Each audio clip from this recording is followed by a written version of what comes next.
We played a really brilliant game. You can see the signature, how we want to play with Preston deep. They want to press us, but they can't get the ball. So they have to wait on the mistakes we did. But the mistakes were too easy. But it's all about knowing to each other, because we have so many new players, and they partly don't know each other. So the week helps us to get to know each other a lot better, and that helps us because now you have the connection between the positions, and that's good for our game, that they know what the other one's gonna do. That helps us. So you felt positive about it. We had fans contacting us after the game, and then in response to your interview as well, he didn't agree with your assessment of it and didn't feel it was a positive performance. Are you surprised by that? No, that's right from the fans, and for me it's no problem, because we were also frustrated about the result. So, but if you can imagine, if you have a new squad and you have a lot of new players, everything rise on confidence, and especially in our game. So, and if you don't know the other one, then it's hard. It's even harder if you know each other a bit better.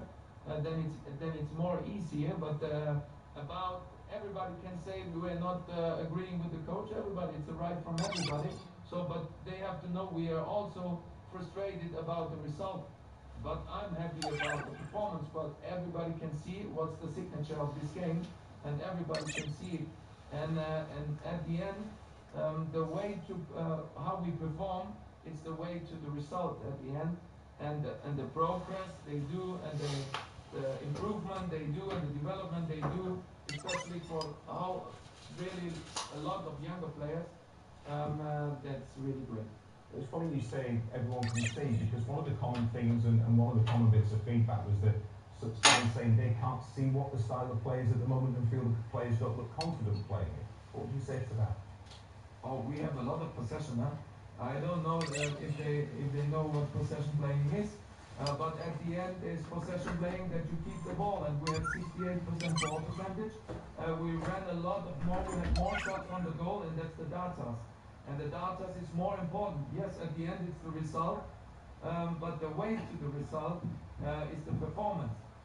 And the performance we play is without our mistakes, was really we creating chances. I don't know if they have more chances than we have, but at the end it's the finishing pass or the finishing target shot. That's the important things, and that's the thing the rest can see it.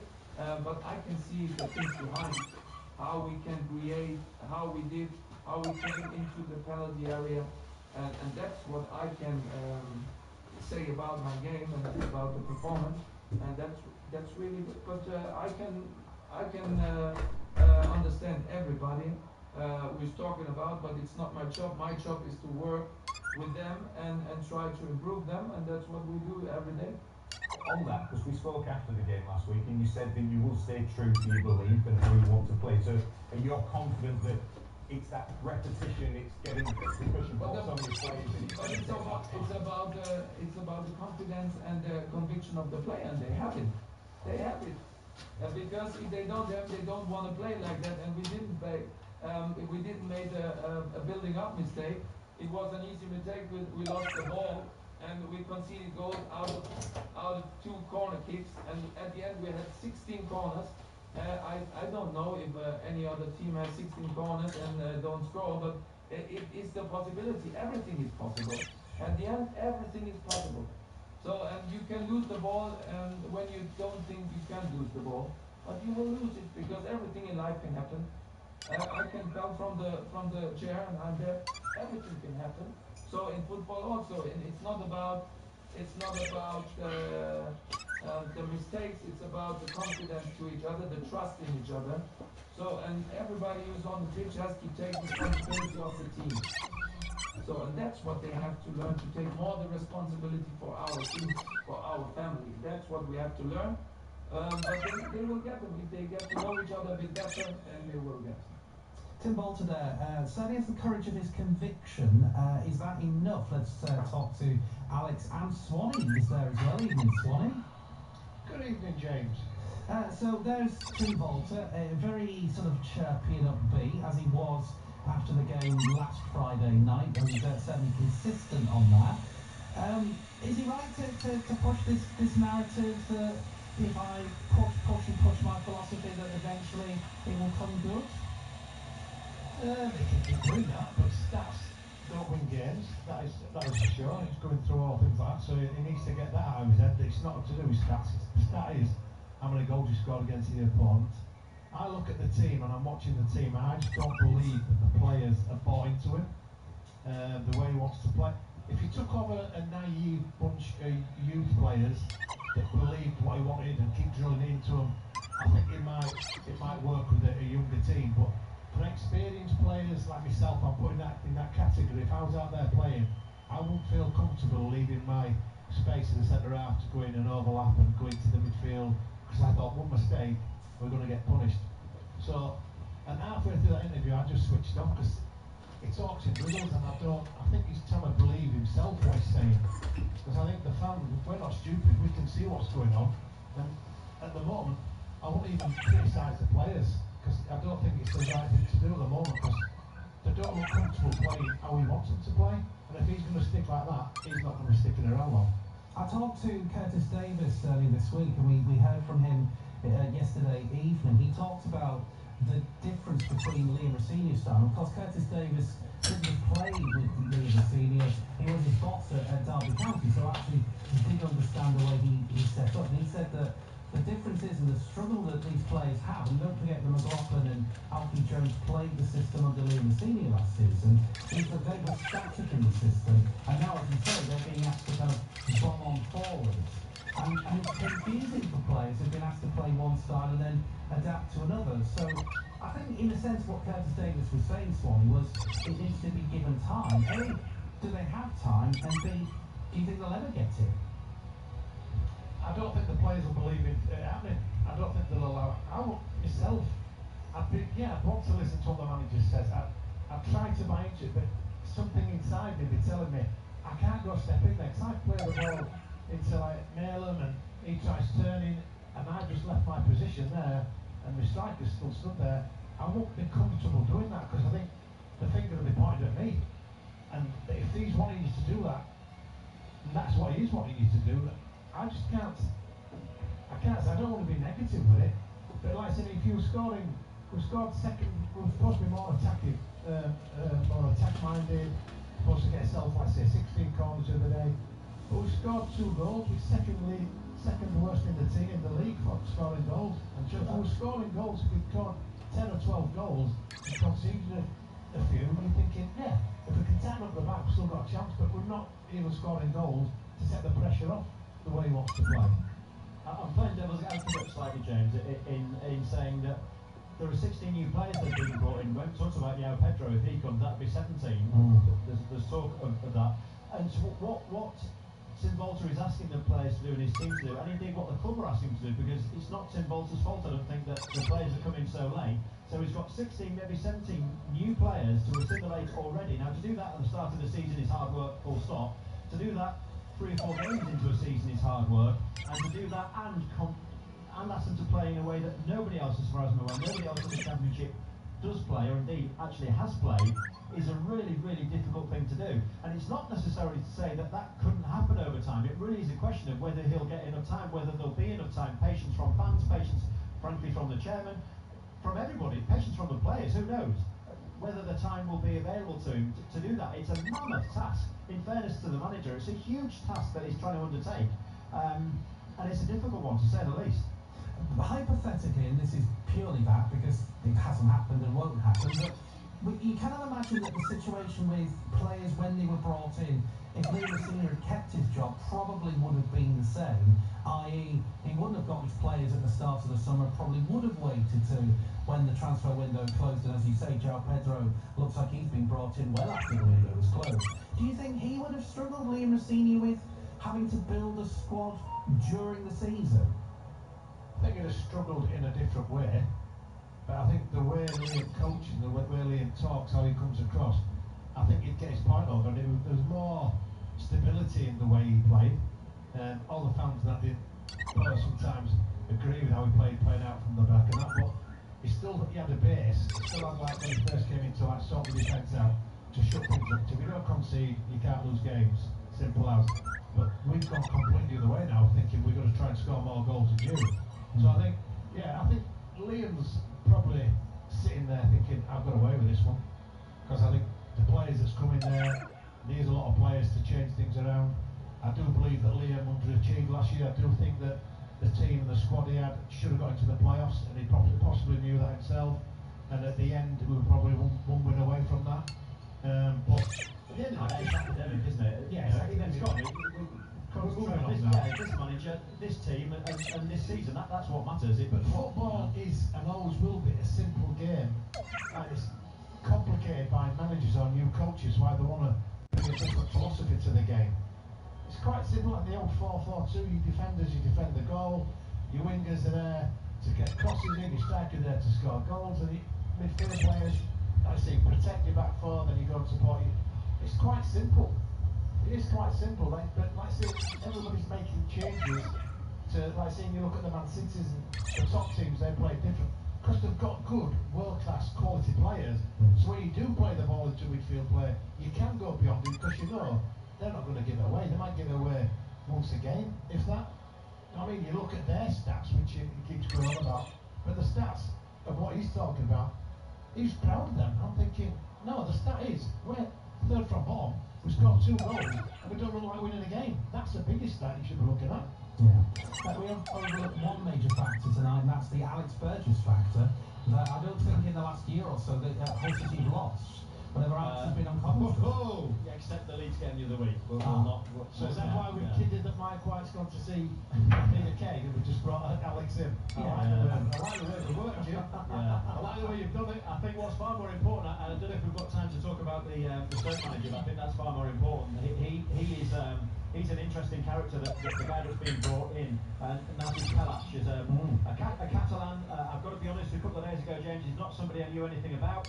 I do now. I listened to an interview. If he interviews anywhere near as good as, or the other way around, if his football team plays anywhere near as good as he interviews, we're in for a problem tonight. So about a half-hour interview on the Stoke City website last night. He came across so well. He's got a very distinct philosophy. Yes, a bit of tick-and-tack football, but also with a bit of practicality thrown in there as well. So very, very well. He's only 36 years old, but you know what? He's had 5 seasons in England, and principally in the Championship. He's worked under Carlos Corberán. He had a bit of time under Bielsa. He's worked with Swansea mate Neil Warnock and Ronnie Jackson as well, and spoke very highly of them. He's a fascinating character. If you listen to that interview, it's a really, really interesting interview, and I just think he will galvanise this team tonight potentially. I think he will. The fans, we talked earlier, James, about were they surprised the locals here, and I think they were, but I think they're also quite excited by it as well, and it's always an intimidating atmosphere here at Stoke, and I don't think tonight's going to be any different. And by the way, I know I said it was a balmy summer's evening earlier, the wind's got up big time, it's getting a bit cold.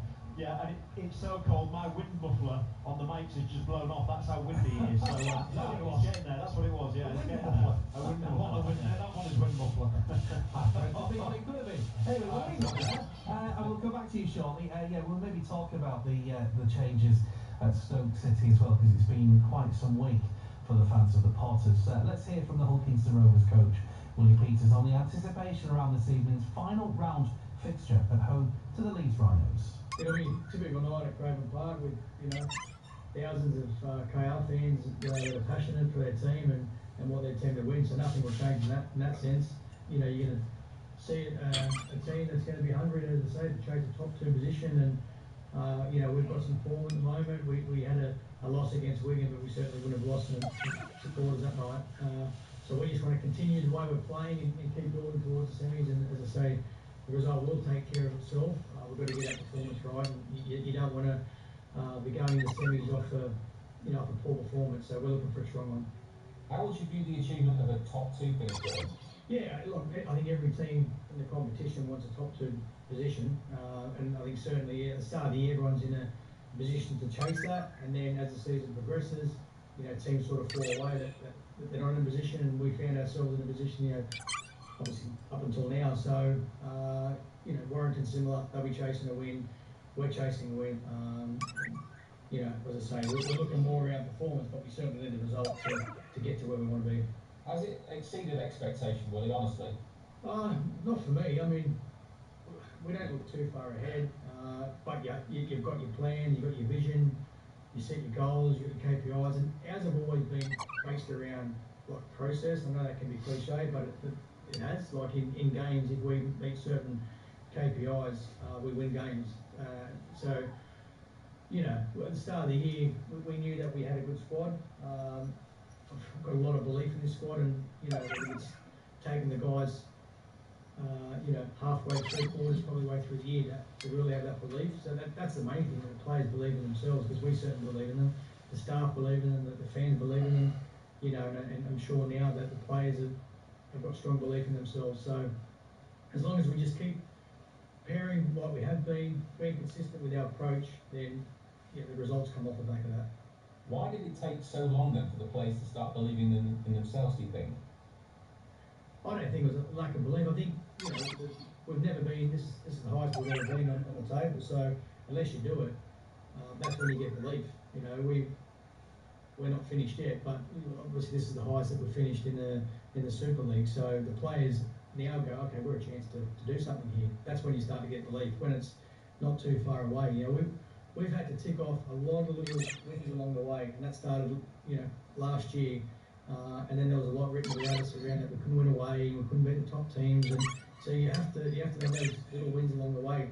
How do you get them? You've got to have a process in place, and you've got to, you know, believe in that process. So the belief started, you know, a long time ago, but where we sit now, there's no doubt that gives players more belief. So you need to earn it. You need to have the evidence, and we've got the evidence now, so the players will believe more. Conversely, having been in the top two since July, to slip out on the final round would feel like what to you? Not thinking about it, to be honest. I'm just thinking about our performance, as being a strong performance, thinking about us, you know, preparing well. That's all we're thinking about. Willie Peters talking to Matt Dean. Back to Nick Pinkney, and he commentates on digital radio and BBC Sounds on app and online. Richard Steads. Willie Peters can talk about not thinking too far ahead and KPIs, key performance indicators, but we'll ask you, have they overachieved from what targets and goals they will have set going into this season, if they do finish second?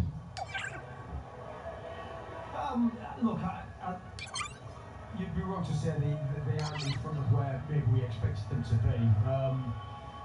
But I don't know if they've overperformed. I just think they are where they are because they've been consistent. I mean, there wasn't this up to halfway through the season, James.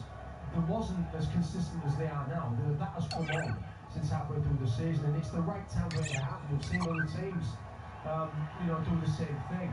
Not be great at the beginning of the season, but really, you know, come on full speed at the halfway point and just blasted it the rest of the season out. And OK have kind of done that. Yeah, they had a bit of a blip a couple of weeks ago against Wigan, but we know the reasons behind that, and I think OK I know the reasons behind that, which is, you know, more important. And I know it was a negative, but I think in the mindset of OK they've turned that into a positive, because he was playing against supposedly the best team in the world, let's say, the world champions.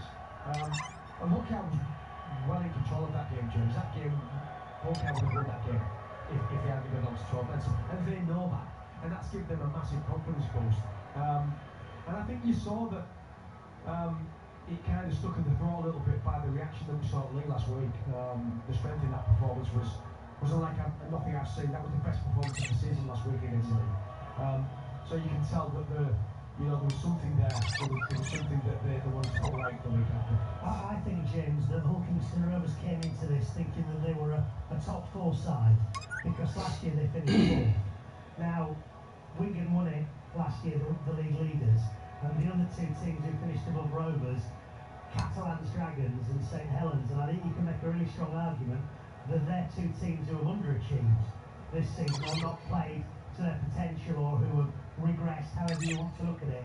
So I agree with Nick. I think Rovers are what they are. They're a very good team. I think they're always going to be a top 4 team. I think I've named 2 teams there that fell away, but I don't think it's any accident that Rovers are second. I've seen quite a lot of games involving Hull FC and Hulkinson Rovers, of course, doing this, but I've seen a lot of the other games as well, doing other bits and bats. And in my opinion, Wigan and Rovers are a little bit in front of everybody else. Warrington are sort of by themselves in third. Then you've got this chasing pack of Lee, Salford, St Helens, Catalans, Leeds Rhinos, who on the day can be really, really good. I think Lee and Salford are the pick of those. Then you've got the rest, the rags, London, Hull, Castleford and Huddersfield.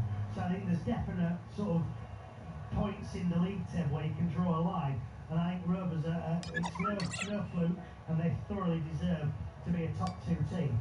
And in this job, we like to ask that question, don't we, when teams perhaps are doing better than perhaps expected at that given point, that you say, have they overachieved?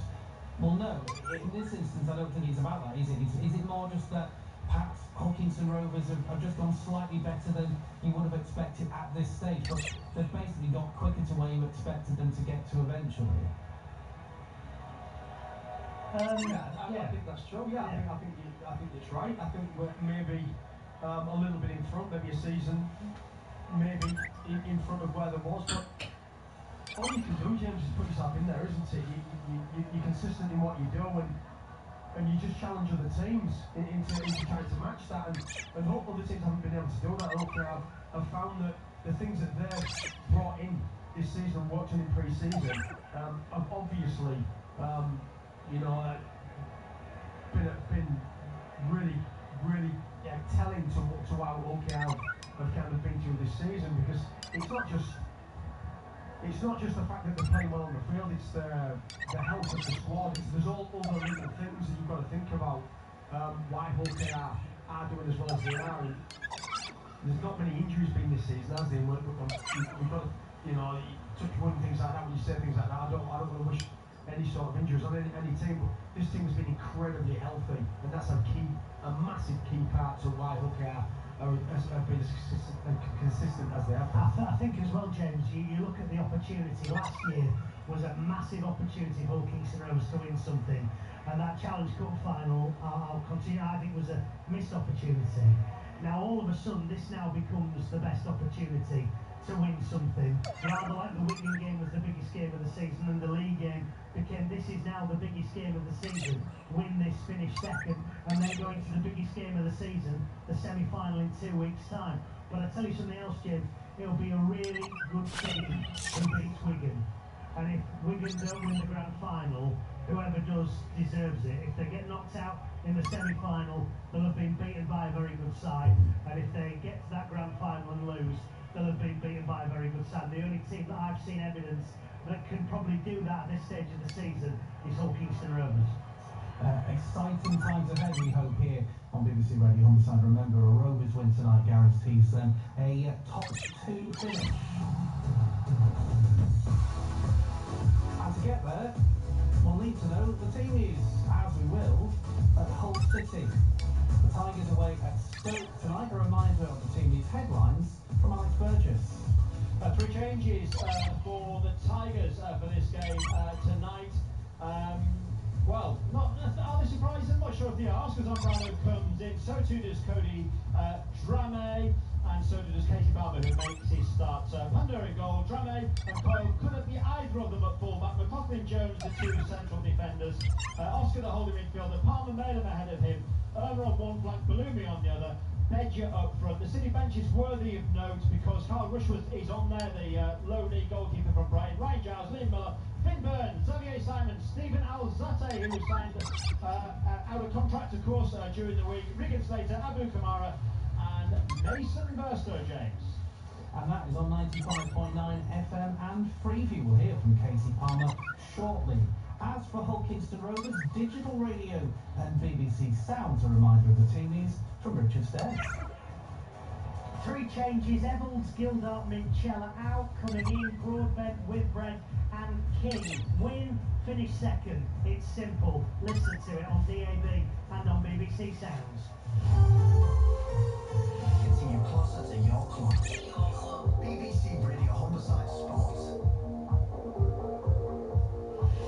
Kick-off here on BBC Radio Homicide at 8 o'clock. Well, let's hear from one of the 16 new signings at the Tigers this summer, and he has and will start his first game for for City. I'm talking about Casey Palmer, the now former Coventry attacking midfielder. So there's a search for that elusive first win for the team. And let's remember that Casey Palmer was in that Coventry side, beaten by the Tigers the last time they won. Well, it's vital to give the team a much-needed boost. Yeah, I think the confidence obviously comes from winning. That's just like, I think that's normal, but I think ultimately we're not winning games, so you can understand obviously the pressure comes from that, and then obviously you start losing a bit of confidence. You're not as brave as you would be if you're coming off a run of back-to-back wins instead of back-to-back losses. Do you know what I mean? So ultimately we've got to kind of change ourselves. No one's going to do it for us. It comes down to the players' position. Do you know what I mean? At the end of the day, the manager's not the one making the mistakes on the pitch, it's the players. So not taking the chances. It's us as players that are actually out on the pitch that got to take responsibility. So ultimately it's not, you know, if how to score or make a mistake and they score, it's us that's got to kind of take it on the chest. What was it like leaving Coventry? Yeah, it was a weird one to be fair, because I did enjoy my time there. I loved it. I loved working with the staff at the club. So yeah, it was one of them. It was kind of my decision for my career. Do you know what I mean? I think coach had a year left. Obviously at first I thought I was going to end up signing a new contract, but for different reasons didn't come. And then obviously it was the decision I had to make coming into deadline day, obviously having that contract offer from Hull, and obviously it was one that I had to take in. That was quite a ride at Coventry though, wasn't it? When you look at the FA Cup and the playoffs and everything else, that was some run, wasn't it? Yeah, like I said, it kind of was a weird season because we started kind of struggling at the bottom and then we went on a great run and all of a sudden we end up in the playoff final. So, yeah, on another year we could have been in the Prem, but yeah, football took one and yeah, it didn't really go like that. In the Prem and could have been in an FA Cup final and everything else. Do you look back on that with a sort of a pride and positivity rather than what might have been? It's a weird one, isn't it? Because ultimately it was like a centimetre or two that kind of cost us in the end. I think that decision goes our way, then it would have been unbelievable to be in obviously FA Cup final against Man City, but the decision was quite harsh and obviously we didn't actually quite get there, but it was an unreal performance, and obviously a great day out for the fans. Mark Robbins, as I mentioned, former Scunthorpe United manager, we know him from that time. How was he to play under and how big a part did he play in what you were doing there? Yeah, it was great. It was great for me. Obviously signed me, played me. Obviously had a few injuries which was difficult and he always kind of supported me. So yeah, I'll always be obviously grateful for him. And obviously he's been a big reason in why obviously Coventry have blown up the leagues and like I said, nearly got into the Premier League. So yeah, it's the icon of the company. You can't really do no wrong at the club. So yeah. Absolutely. And then just finally with this one, you go into this game against Stoke, looking as a team for your first win of the season, against a team that just sacked their manager. Does that impact anything as far as you're concerned, as an individual, as a team? What bearing does that have on this game? They'll probably get a bit of a bounce, obviously as they always do, or as teams always do when they get a new manager. It'll probably be one of them where the managers are watching the game in the crowd and all the players kind of put 10 out of 10 performances in. But it's for us to kind of obviously raise our game. We know what we're going into, we know we need to win, we need to perform, we need to kind of cut out the mistakes and be obviously a lot more clinical. On top of obviously the good football that we've been playing, we need to kind of get a result. Obviously we're playing that, so we kind of know what we need to do and hopefully we can do it. Casey Palmer, who comes in for the Tigers here on BBC Radio Humberside 95.9 FM and Freeview, Channel 713 this evening. Back to Swanee and Alex, your commentary team of the Bet365 Stadium. At this stage, Swanee, do you think that Tim Volter actually knows his best team or has in his mind who he'd like to have as his starting 11? I think he's no idea yet. I think he needs to get the players out on that training ground. He needs to get them in like a team environment to get the feel of it. I'm listening to other David talking about Charlie Hughes, how much he needs him back and getting him involved. Well, you've had him there so long and you've not used him yet. So it's one of them where he has got a vast array of players now. It's going to take a while because he probably wasn't seen or heard of a lot of the players. You know what I mean? It's a recruitment team that's brought him in, so he's have to see what they're like on the training field, see what their strengths and weaknesses are. But we're still going to, as fans, we're still going to try and stay positive and support what he's trying to do, even though my opinion is that I can't see it happening. But we're still going to be positive, as in going into today's game. If it does work, if they do get that click and something happens, I'd love to be proven wrong. I hope I'm proven wrong. And then we can move on, like I say, try and get away from where we are in the league at the moment. But I just find it hard at the moment. But as for him knowing his best team, no chance, not yet. They've obviously struggled to recruit a striker. They've tried very hard, and for whatever reason, the options they've tried didn't work up to a couple of weeks ago when the transfer window closed. Has he not been helped by being talked up by such an extent? We had that long wait, didn't we, for Tim Walter's appointment to be confirmed. City fans in that time were promised, as you said, goals, goals, goals, as he kept saying last week. So in that sense, has he not been helped by the hype that was used when he was brought in? Possibly not, but also what comes with, you go back years when someone was interested in a player, they show interest, get them down, sign them, that's it. But look now how many times we've had players probably been at games, they've seen the game on the way on, they've had a phone call from another manager, their agent's gone to talk, their agent's put their penalty in, I can get you more if you... And it seems to take forever and a day to sign a player now, and that's the way the football is. So for, like I say, when we had the time when we had that success, we had to pay big bucks to get decent players here, possibly because where we are in the country is for one.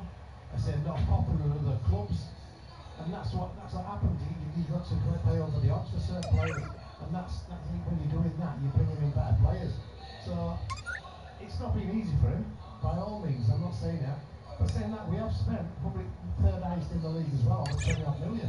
So a lot of money he's been backed as a manager. I remember when the manager came in, I said he's under no pressure whatsoever after what happened last year. The pressure's all on the owners.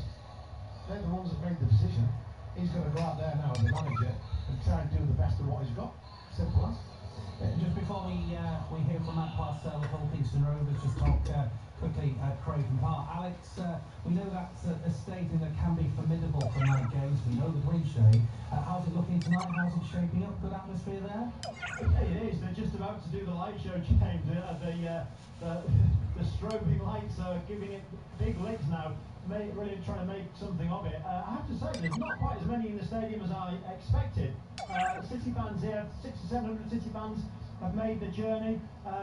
There's 10 minutes to kick off, so a chance for it to fill up a little bit. But I have to say, not quite as busy as I expected. But it's an expectant crowd. That, having said that, as I mentioned already, the new manager for them, the home fans will want to see him and how he sets up and how he plays.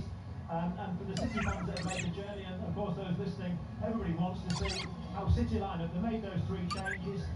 There's still no Gustavo Puerta, by the way, on the bench either. Maybe getting back to fitness, I don't know. We'll try and remember to ask the manager about that. We're on through till half 10 tonight, James, I think, aren't we? We'll get all the after-match reaction for you. I'll do our best to get the after-match reaction for you as well. I'll try and remember to ask the manager on that.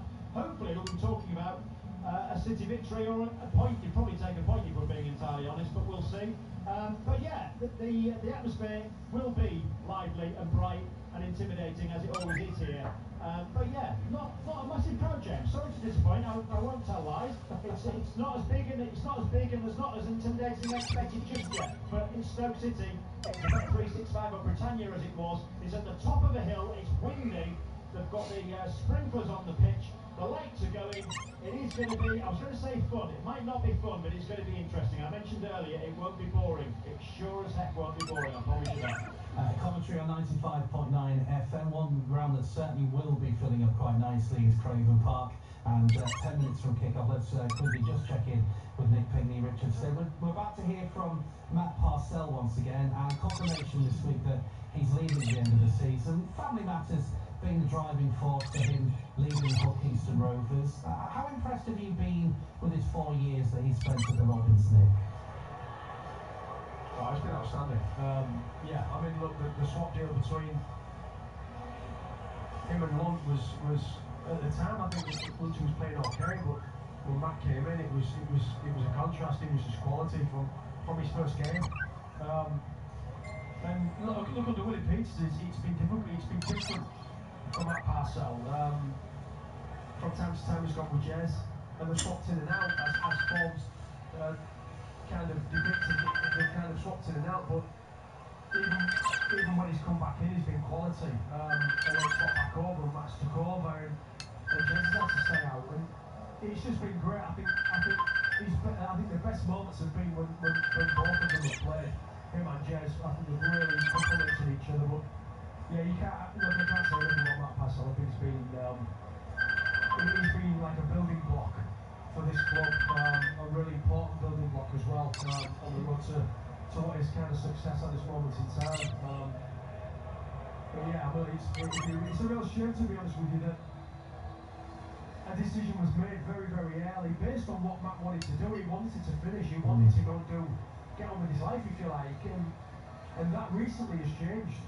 But obviously now Rovers have already committed to another direction, so that kind of can't be changed. So I think Matt now has announced he's going back to Australia. I'm not sure it's changed. I think what just because we've sort of heard the full story, but not all in one go. So I think about a year ago, Willie Peters had said to Matt Parcell, "What are you thinking?" And he said, "Well, I think I'll stay in England for a year, maybe two." Willie wanted maybe two, maybe three, and sort of to hang his hat on and look at future proofing. I don't think it's changed that he wants to go back to Australia. I think his wife or partner, I don't know, and the children, I think they've got grandparents and that there, and perhaps the lifestyle as well. I don't think it's been about the rugby. I think it's been about how long do you want to stay in this country, and he said 1 or 2, well maybe 2 tickling on to 3 years might have been the key to getting him a new deal. He's been the best 9 of the club this year. He might get in the dream team. I don't get a vote, but he'd be on my very short list of number 9s to get in that dream team. Maybe Danny Walker at Warrington and he. Because and as Nick says, I mean, listen, it's not Cunningham and Roby, but it's it's up there with a really good hooking combo. Clark and Milner at Castleford, when they were playing really, really well together, and Cass were playing really good rugby league. There's been a few over the years that combined really well. They work together really well.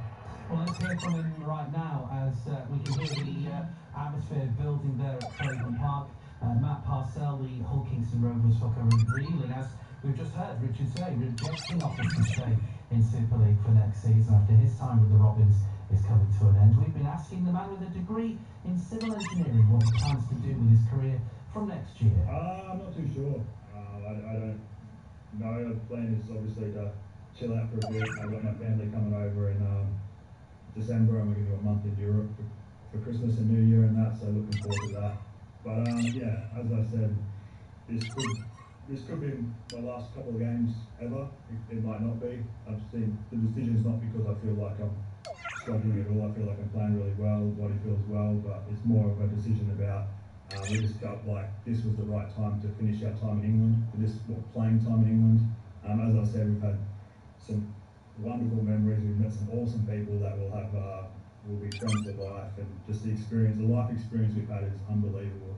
Obviously, we have British citizenship, so we may in the future find our way back here. But I just thought, both of us, Steph and myself and my wife Steph, we just thought now was a good time to just end the time in England. You want to play on? I'm in position. I think I'm quite good. I'm not bothered really. In Australia, I think I don't really have an interest in playing part-time or anything like that. So between now and when we head back in mid-January, if something was to pop up, I would consider it. I've already sort of declined a few things. I don't feel like I need to play on. I feel that if this is my last couple of games, I'm going to be completely happy. But if something pops up that suits me and suits our situation, then I consider it, I guess. How much of a cherry on top of the cake would be claiming some silverware at Rovers to go out on? Yeah, obviously it's unbelievable. That's the ultimate goal. That's what I'm focusing on. But at the same time, you just got to, especially when you get down to here, you just got to take it week by week. You just got to prepare as well as you can, go out there and play as well as you can, and see where it takes you. Nice honest interview that. You can hear the full interview, as you can with all of our interviews this evening, all of the build-up, not just for tonight, but across the seasons in rugby league and football, by checking out BBC Sounds. Search for your club on BBC Sounds. Do hit that subscribe option, because whenever there's brand new audio, brand new interviews of your team, you will hear about it first on your device with a little push notification. Well, less than 5 minutes from kick-off in our big match commentaries. Carla Green. I'm delighted to say that we can talk to Ollie now. Hello, Ollie. Hi, Carla, how are you? I'm not too bad, thank you. Lovely to have you on the show. We can't wait to see you in Hull. We're all very excited to see that you featured on your tour list. Yeah, well, I've heard so much about it. So many of my fans are giving out to me. You've not come to Hull yet. So it's going to be a real honour to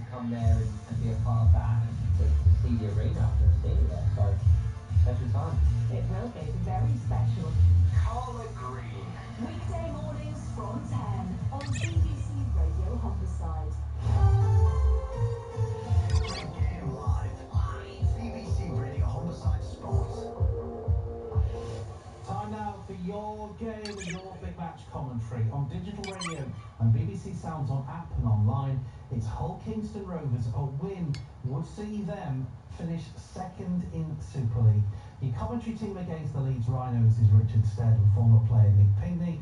On FM and Freeview channel 713, the Tigers looking for their very first win in a long, long time.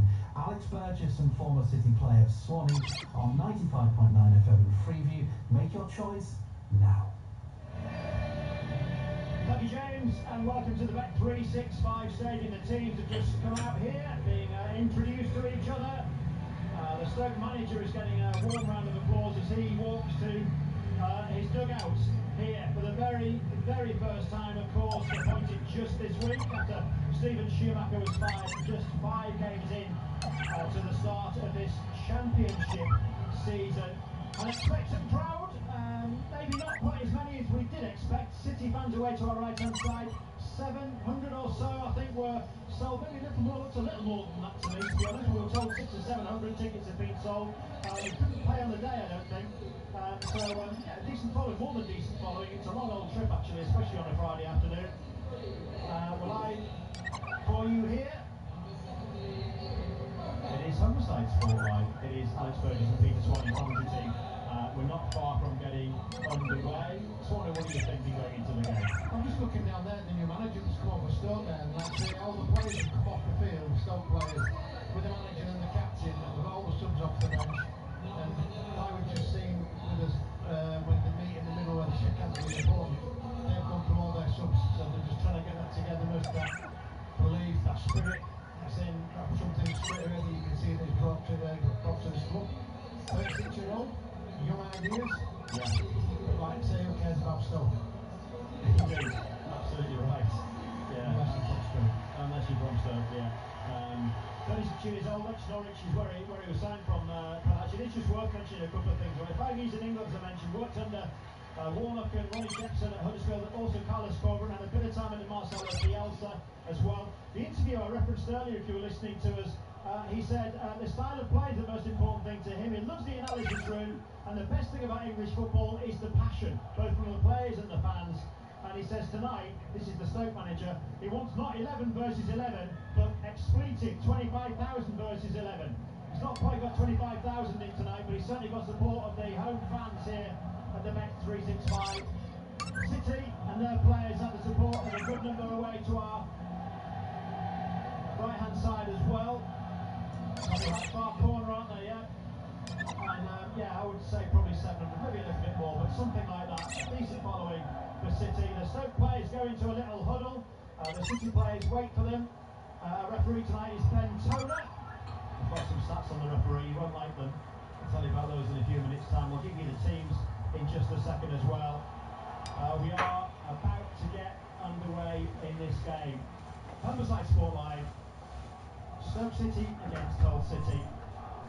We're on through until 10:30 tonight as well, so get your calls, your texts, your emails into us later. Or get them in now if you want, anytime you like. We'll line them up for you. James Hogarth is holding the fort back at base. We're on through until 10:30. We'll do our very best to get all of the reaction from the City camp after this game as well, and we are underway. It's Stoke City playing from left to right as we look down from the commentary point, pretty much bang on halfway. As City struggle to clear his man hoof on the edge of the area. Another chance here. Junho turns up to his right, but pretty straight, just wide from Panda. Oh, what an early opportunity that was. What an early opportunity. Poor again from City, you have to say. And undone, almost won it within 20 seconds. Yeah, Drama trying to play out. We tried beating two attackers on edge of his spot, 5 yards outside his box there. Obviously got his feet in a tower, lost the ball, and if there had been a better pass, Stoke should have been 1-0. Well, I really thought Pei Junho, the South Korean, turned inside onto his right foot. He should have rolled it back. Yeah. Perhaps so, or even from that angle, so I have to say, I thought it was a great opportunity for him. Yeah. Squandered from a Stoke City point of view, thankfully from a Hull City point of view. Here is Drame on halfway, plays a little wall, fall into Palmer, gets it back from him. Irma is ahead of him. I'll give you both teams in a second, I promise. Here's Drame with the throw in for City, midway inside Stoke territory, chested down by Palmer, and then he's fouled by Gibson, or was that Wilmot? It was Wilmot, I think. In fact, it was out of Berger. Beautiful name that. Spelt Berger, pronounced Berger. Doesn't make a great clearance of it from a Stoke perspective though, and City have the ball back again. There's a bit of pace and life to the game, it has to be said, in the first minute or so. Here's Palmer, plays out to that right-hand side. Control attempted from Balumi, didn't quite do so first time, does second time. Played into the captain Coyle. Diagonal ball into the box from him. Malin can't get there. Stoke will try and clear the lines and do so. High ball just inside, or midway inside Stoke territory. Drama with their foot in, knocks it forward. Balumi giving chase. I think it'll run out of play, and it does for a Stoke City goal kick. Let me give you the teams then.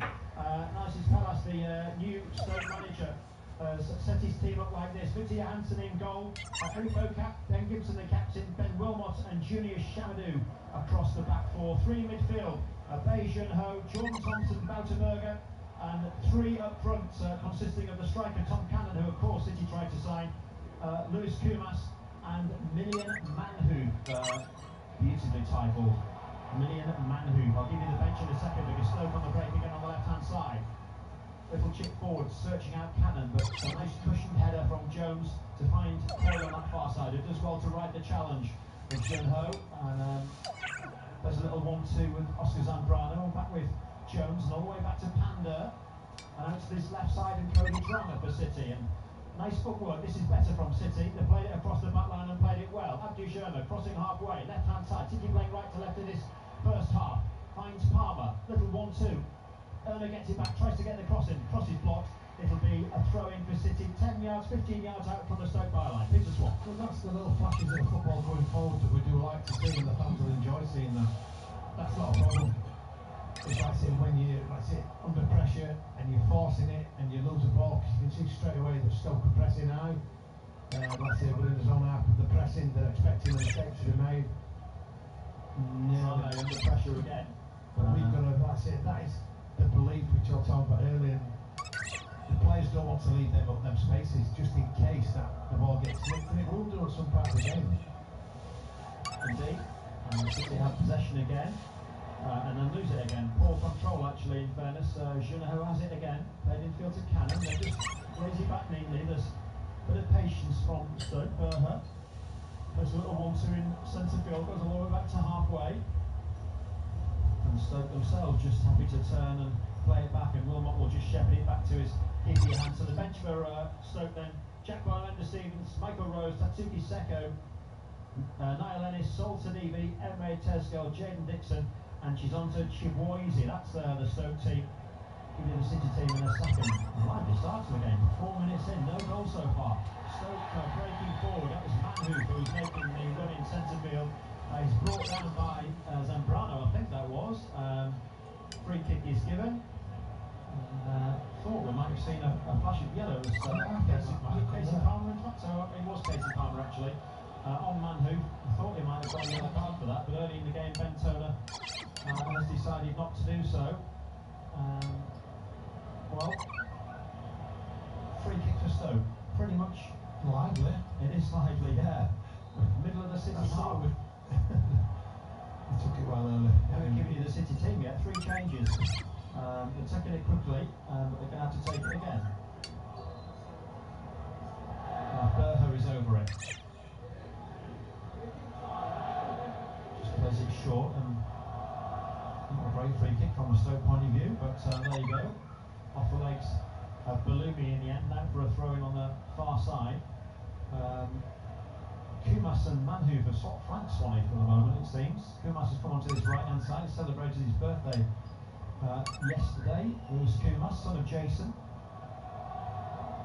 Here comes Stoke again on halfway, out with Bocat on this right side, and it is the aforementioned Kumas who tries to go around Drame, but good challenge from Cody Drame out of play for a throw-in though. And it was a good challenge as well. It was. One-on-one. Watch the ball rather than watching the man's body movement there. Could easily throw him off there, but defended. Chamadou took the throw. Looked a bit like a foul throw to me, but they're never given nowadays, I don't think, are they? But anyway, here's Chamadou again with another throw-in to Manhoef, who's back on this near side, the right-hand side, and trots away into midfield. Kumas certainly is hooking this right touchline, but meanwhile, Stoke City have possession deep inside their own half, but they're forced back to their own goalkeeper, Wilmot it is, who plays it back to Janssen. Let me give you this City team. Iva Panda in goal, Cody Drama left back, Louis Crowley captain right back, Sean McLaughlin and Alfie Jones the two central defenders, Oscar Zambrano, this is how I thought they were going to line up, Swanee will correct me if I'm wrong here, Oscar Zambrano the holding midfielder, Marvin Mayle and Casey Palmer just ahead of him, Ballooney one side, Abu Soma the other, Chris Bedia the main striker for City. Here's Kumas down this right hand side for Stoke City, trying to get around Drame with a did well, was strong, a little backy comes off Kumas, goes out of play to City throwing. The Tigers bench looks like this: Carl Rushworth, the lonely Brighton goalkeeper, Ryan Giles, Liam Miller, Finn Burns, Xavier Simon, Stephen Alzati, Regan Slater, who's got a slight shoulder problem but he's still on bench. Here comes Stoke again, maybe an opportunity, but snuffed out by Zambrano there, and Irma and Drame combine. Drame into McLaughlin. And all the way across the 6-yard box. Oh, it's just mentioned I was looking at it, isn't it? But it was done well. In fairness, it was done well. Stop making me feel nervous. Well, you know. Here's Panda for City, just works it out to Drame. The rest of that bench, Regan Slater I mentioned, Abu Kamara and Mason Burstow. And, well, what a start to the game. No goals 7.5 minutes in, but there's barely been time to take breath. The fact that I've only just been able to get out the City team news for you in full tells you everything you need to know. Here's Jones with a right-footed ball forward. It's too long, and it'll run out of play for a Stoke City throw deep inside their own half. And I tell you what, it may not be a must-win game this for Tim Bolton, but I suggest it may well be a must-perform game. Frankly, City haven't done that so far this season, not consistently anyway. It may sound premature to suggest the manager's under pressure after 5 games, but as we know, you only have to look at our host tonight, who've already fired their manager this season 5 games in. He won 2 of those. Volta yet to win any, as we know. 2 goals scored, 3 points won. The City manager right down below as the dugouts on the same side. We're in the main stand, right at the top of the main stand, real bird's eye view. Not dissimilar to the one at the end end, not quite as high up, but high enough. Here comes City with Irma on the left-hand side. Just showed a bit too much of that to Chamadou. We've got the challenge in, but rather hashed the clearance, and Bedges underneath it. Can't quite win it though. Coyle throws his head at it, and Balloon with it, but it's right just over the top of the bar. And it's a goal kick. Thought for a second Coyle was going to get a free kick on the edge of the area. That was typical Louis Coyle, wasn't it? Brave, brave, brave. Edge of the area. Just threw his body at it really, and it bounced off his head. Fell to Balloumi. Left-footed strike, not a bad effort. Always rising. A half chance, Swanee. Yeah, good half chance. Like I said, bravery at the best again by Coyle. He knew he was going to get clattered, but he put his head in there, open, well, knowing that he was going to get the ball out wide. It's Balloumi who didn't have his first touch. I said, I want that far over the crossbar. Johansson, a summer signing, little flicked header from Cannon and Manhoof, and now Kumas and Junho. And this on the edge of the area is Kumas with a right-footed strike. Struck well but wide. And I suggest had it covered. But a decent strike from the right winger as he is at the moment for Stoke City, Lewis Kumas. It's bad defending that, Alex. You look in there and the edge of the box, our defenders, he probably 5 yards outside and they're letting him have a free shot. You don't like to see that, because that's in. If the keeper's half-sighted there, they can easily sneak in bottom corners. Yep. Just get tighter on the club and closer to it. A loan from Liverpool, Lewis Kumas, son of Jason. Had a very good football career in Championship and higher. And here comes Stoke again, though. City have lost out once more. Manhoof edge of the area, takes a shot, takes a deflection off Zambrano. Good challenge from Zambrano, actually needed to be. It's a corner kick for Stoke City. Yeah, good play again. That's it. Forcing the mistake off us when they win it. They're trying to do things quick. They've got an opportunity to get the shot like they have done there. They've got the shot, took a deflection, like I said earlier there. The shot they took on. If you get tighter, I think you've got to get closer. If you get out close there, like I said, it was only in a corner for them, but they're still under pressure. And they've got 6 men at the edge of the box, nobody picking any of them up. They're just picking areas up, which is a worry for me. Yeah, zonal marking, the modern way. It's been the modern way for a while. Corner kick comes in, right footed in, swinger. Chested down by Coyle actually in the 18-yard area. There's a challenge there, and City will win a free kick, I think. Yes, he will. Marvin Mayle went down under a challenge. There's an injury to a City player in the box there as well, but the referee has blown for a different incident, I think. And it will be a throw-in. Gosh, that was a right elbow. We've seen some replays here. Ben Gibson, the captain, just forearm smashed. It'd be on report if that was an ugly idea. No, It was that leading with his arm, leading with his elbow. I don't think the referee can have seen that clearly because that was a really poor challenge. It wasn't even a challenge; it was a borderline assault. Going back to the corner, I can't see how you benefit from zonal marking. Because you've got players running at you at pace with a jump on. You're going to leap way above you rather than a standard jump. Yeah, I don't disagree with you. It's not a favourite of mine, but you're the ex-player, and you're the man who's been at both sides of that spectrum, haven't you? Going forward and as a striker and defending. You'd rather be running onto something than standing static, wouldn't you? And having somebody I've had it with matches where we've what he wanted us to do that. We had a game and we just pulled him after as a team and went, look, we don't think this is right for us. Hansen might be in a bit of trouble here. Just got there as a poor back pass from Boca actually. And Irma was alert to that. And Victor Johansson got there just in time from Stoke's point of view. That was a half chance. Now 12 minutes in, and there's accurate offense. Entertainment all season long. Whichever way you want to look, there's some happening, isn't there? There is. Yeah, I don't know. City. 12.5 minutes since the game in position with Jones. Looking to work it out to Toulouse, but it wasn't a great ball in truth. And Stoke City had possession again with Beijing Ho. Played into centre field with Jordan Thompson. And Shamadou back to Thompson again. And Berger is there and a bit of keep ball. This is the tiki-taka football perhaps from the new manager. Seen plenty of times from other teams in the Championship, including City at times. In truth, here's Kumas on the right-hand side for Stoke City. He's faced by Cody Brammer. Kumas goes inside and plays a short ball to Thompson again. Worked out to Manhu, who's now taken a position on the right flank. Manhu just cuts in field. Little foot in there from Drummond, an important one. It was a great foot in one. He was trying to show him down the outside there, and he left enough room for him to show him to say, go on, take me on, take me on. When he come back inside, he was always going to be favoured to get a little touch on that, which could defend him. William Manhu, colleague in the Dutch under-21 team of Ohio, actually. Lonely for City, of course, at the back end of last season. He scored during the international break at Ohio. Came on as a sub and played in the same team as Manhu. Who in a couple of Stoke games I've seen has impressed, actually, as has Kumas, and they have so far in this game, I've suggest as well. And City have more defending to do, and they can rely on Louis Cole to do that, and works it back to his goalkeeper. And Panda puts Drama under a bit of pressure, you have to say, but he copes with it. A little pirouette from McLaughlin results in two Stoke players running into each other. That was nice to see. Thompson and Kumas, and it's worked out by City to the right flank. Tigers coming forward. Effort comes in over the top of the bar from Balumi. I had a bit more time about that one. I think he's quite frustrated with himself for what it might be. It was nicely worked out to him. He had a bit of time and space ahead of him.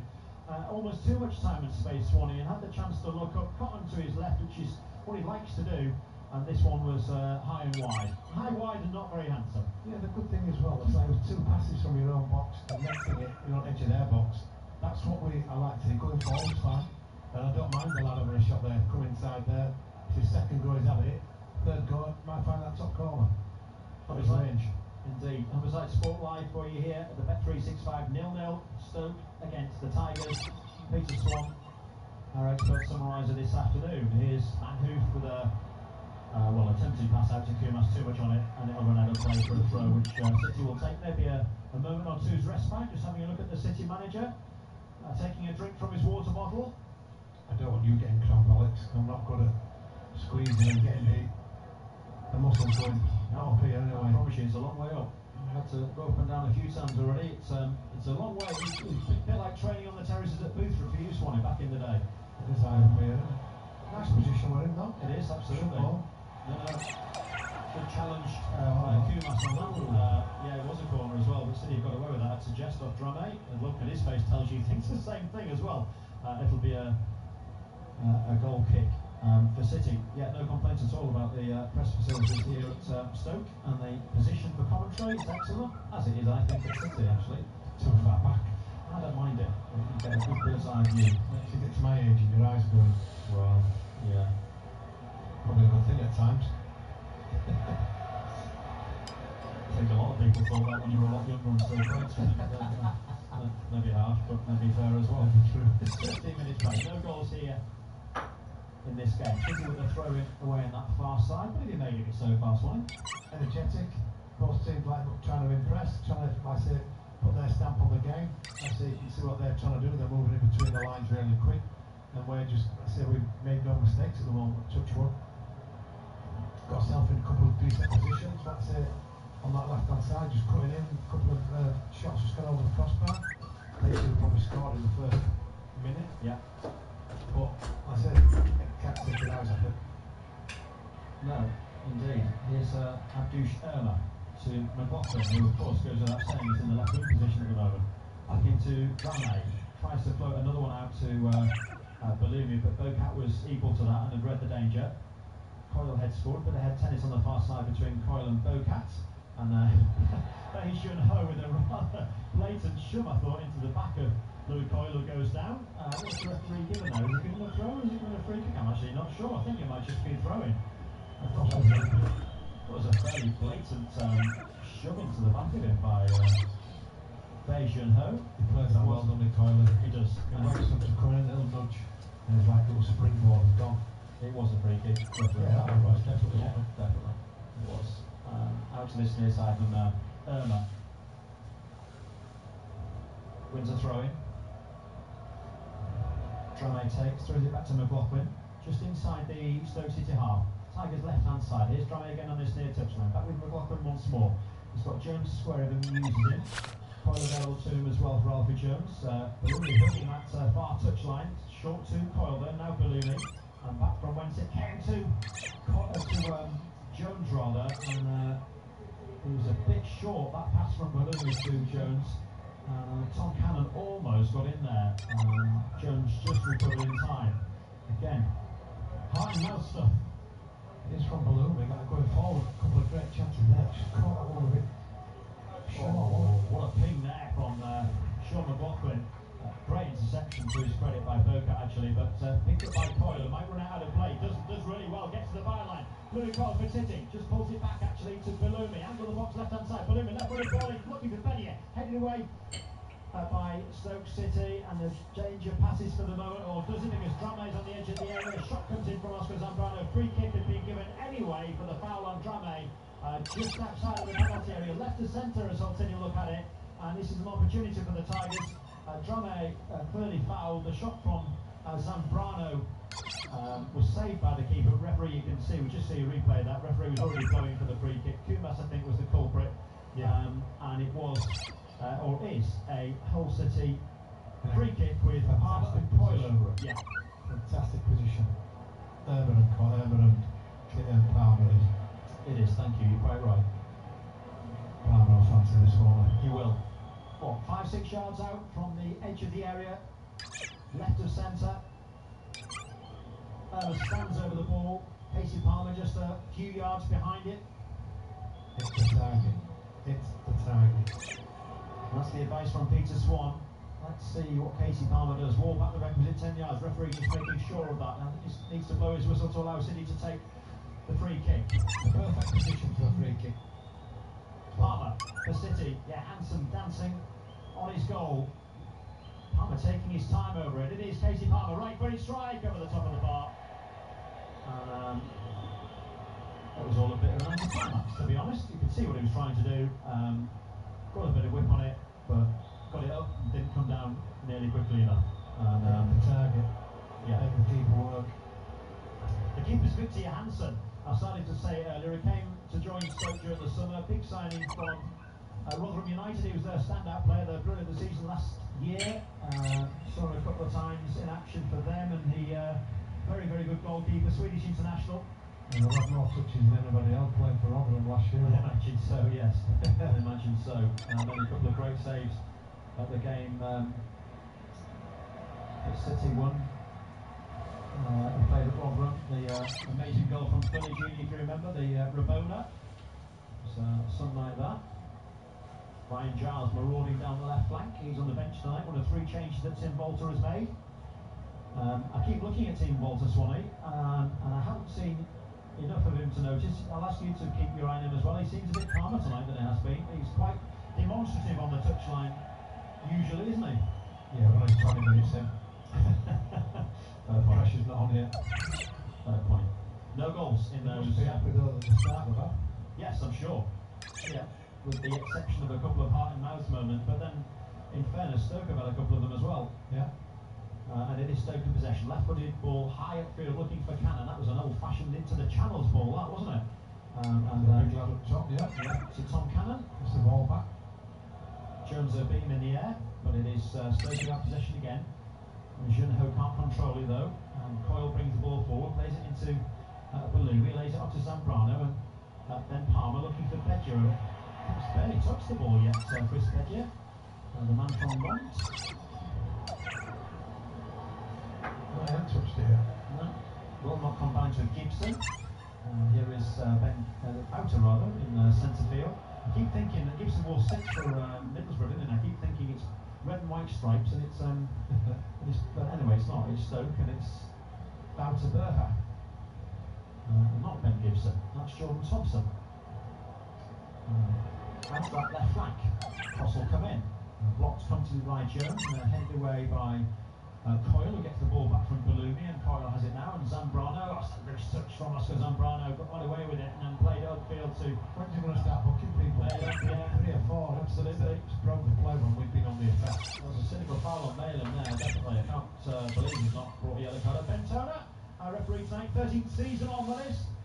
His last Stoke game was a 2-0 win against Carlisle. Freddie Anderson scored in that game for Stoke, son of Viv, the first Black England footballer. He's on the books here, not involved tonight, but he's on the books here tonight. He's on the books here at Stoke. And last referee the City game, 0-0 against Watford, 3-2 against Bristol City when the Tigers lost, and 5-0 Swanee, that the same game back in December when City lost 5-0 against Bristol City. So mixed bag from the referee. Yet to show a red card so far this season, Bentona. And he's not shown any yellows yet tonight. Yeah, If you thought he might have. He's had a couple of Drame out on this near side.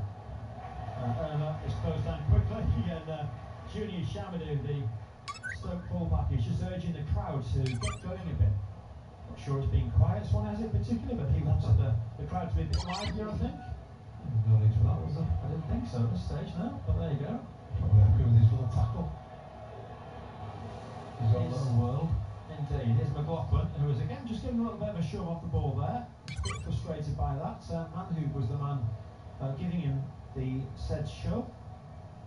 No Charlie Hughes, of course, had an operation, we think an appendix operation. He's going to be maybe 4 to 6 weeks before he's able to play again. We wish him well in his recovery. Yet to play for the Tigers, of course. Exciting signing. During the summer has not been involved yet. He was available on a couple of occasions. Manager chose not to pick him, and then had that medical issue, which means he's going to be without it for a good few weeks yet. Here comes Stoke again on the left-hand side. Junho with a poor touch, and straight out of play for a throw-in to City. Quality seems to have gone out of the game, doesn't it? It has just for the moment, yeah. There's a bit of a lull to say the least. Just a word on Stephen Schumacher, Swanee, former Plymouth manager, an old haunt of yours, of course. Just lasted 5 games here. John Walters, the former City striker way back in the day, is the director of football here and was instrumental in that decision, it seems. How long do they get managers now? 5 games apparently, if you're a Stoke manager. It was not long back, Stoke could have less than that, wasn't there? But, 6 managers in the last 6 years for Stoke City, permanent managers that is. Only Michael O'Neill has had a whole season or more in charge of those 6 managers. Incredible to think. All of that since Stoke were relegated from the Premier League in 2018. Irma commits a foul on Shamadou, I think that is. It is indeed. Irma can't believe it. Shamadou is unhappy. Didn't look aside, did he? Yeah, the poor come up from heaven there. He's done nothing wrong. He's actually jumped first. Maybe led with his elbow a bit, Swanee. No. You wouldn't recognise that. That was normal for you, but now it's How can he jump without putting your arms in the air? He's only 2'6" himself, but he's still not putting. 25.5 minutes played. Humberside Sport Live. Peter Swan, Alex Burgess, your commentary team. We're on 95.9 FM and 3G channel 713. KR playing tonight on all the frequencies. If you're a Rovers fan and you want to listen to that, by all means do so. But we're glad to have you company on these frequencies. If you're following City or just a loose end, or you want to hear some football commentary on a football game, and this is a football game. It's been a decent game. No goals so far. but no lack of excitement thus far either. At both ends, here's Kumas for Stoke City, trying to take on Drame. For once, get to Bedroom, he gets the ball, get the crossing, and Pando at the second, very third attempt gathers. Was being hindered rather by Alfie Jones, unintentionally of course. Pando did well enough in the end, and gathers and holds the ball in, what is that, lime green or lime yellow, or... The lad called Clark from Sunderland. Jack Clark. Very similar with Kumas, Kumas, right indeed. side, same sort of body movement, same sort of body, likes, he just looks that same sort of player. Moved on from Sunderland, of course, now, but I know who you mean, and yes, you're absolutely right, it does have a look of resemblance. Sorry? Resemblance. He does, he very much does, you're absolutely right. And it's not often I say that, but you are right. Sorry, here's Palmer to City. Played against the Tigers for Coventry last season, of course, in that last game we referenced earlier, the game that City won away. Only won one of the last 12 away games here at Stoke, the Tigers. That was the game last season, actually. Looking for the same again. Here's Becchia trying to win the ball, and well, he just about won the ball, but fouled the man. That man being Wilmot. Wilmot, was it? Wilmot, I think, yeah. Both at the same time. It was Wilmot who was fouled, and it was a foul, but Becchia's trying to get involved. Ask your thoughts on Chris Becchia in a second. Swanee, actually, as a former striker yourself, he's a 6'2" Ivory Coast player, although hails from Nantes in France. I was chatting to him last week. Seemed a very humble, nice guy, to be honest with you. Tall, only 6'2" according to his stats. He towered above me, and I'm not far off that, so I'm not sure about those stats. He seems taller than me, but gangly sort of player, and awkward, I'd suggest. But I'll ask Swanee in a second. But in the meanwhile, ball comes in from Coyle, and it was Becchia almost on the end of it. Couldn't quite get there. It was all the way across, flashes across the goal, as they say, and had a play for a goal kick for Stoke City with 28 minutes played, no goals. Yeah, it's a good time to talk about it, really, because Coyle has whipped a great ball in there, and I'm looking at the big lad there. If you're going to be a striker, you've got to be big, strong, you've got to get yourself in good positions. That was a great ball whipped in there, and like I said, the big centre half just stood his ground where I'm looking, if I'm the striker there, I'm on the move, no one's stopping me, I'm getting my arm across him, getting my eyes in there, getting a jump in it, and getting there on goal. So, yeah, more bravery possibly, and be stronger up there, play sides. I say that's like one of your strengths. You need to use it to your best of your ability. And that's so easy to get around from there. Yeah, Junho just does a 180 and brings the ball forward. Here's Manhu. Kumas on the outside of him. Manhu goes infield. Manhu for that pretty strike. Super save from Panda. Diving to his right hand side, pushes it around the post. Needed to. That was goal bound. It's a corner kick for Stoke City. Yeah, how easy was that? It just like spun and just run away from these midfield players there. And it opened up for everybody backed off. He's got to score there, hasn't he? It's a great shot, a fantastic save, like I say, Pandor pushing out to the right side. You're expecting the Stoke player to score from that area. Corner kick for Stoke City, playing left to right in this first half from the Stoke left-hand side. Junho with it, and a big header, and that's the only goal for Stoke City. Straight off the training ground, great routine from a Stoke City point of view, a super goal as well. No chance for the goalkeeper, I don't think. Wilmot with the header, and that's the early goal for Stoke City. Bang on half an hour here. It's Stoke City 1, Hull City 0. Like I was saying, if you're on the move, you've got to get there first. Like I said, that's exactly what it was. Put in an area, the lad's coming in, you don't have to jump really, you just make that run across him. And because you're static, it's like, marking areas, zone layers. I just don't understand why you do it. You watch that again and again and again. They're going to be the favourites. You could have a team of like 2-3 foot players. If they're on the move or coming across you, they're going to get the first touch. And exactly that's what they did. But like I said, just before that, they just should have scored. Great save by Pandor, but you could feel it was coming. But from the set pieces, I don't know why they do that. I honestly don't. Well, nobody went with him, did they, Swanee? Nobody followed him. Well, there's nobody to... They're all picking the zone up, so whoever's on the move, they're going into that area where the ball comes in. They're going to be first to it. Simple as. City manager, arms crossed at the edge of his technical area. Bottle of water in hand. I wonder what's going through his mind. Frustration, bit of anger, bit of concern, bit of pressure on the Tigers' boss, Tim Volter. 6th game in charge, and he's trailing. His team are trailing again.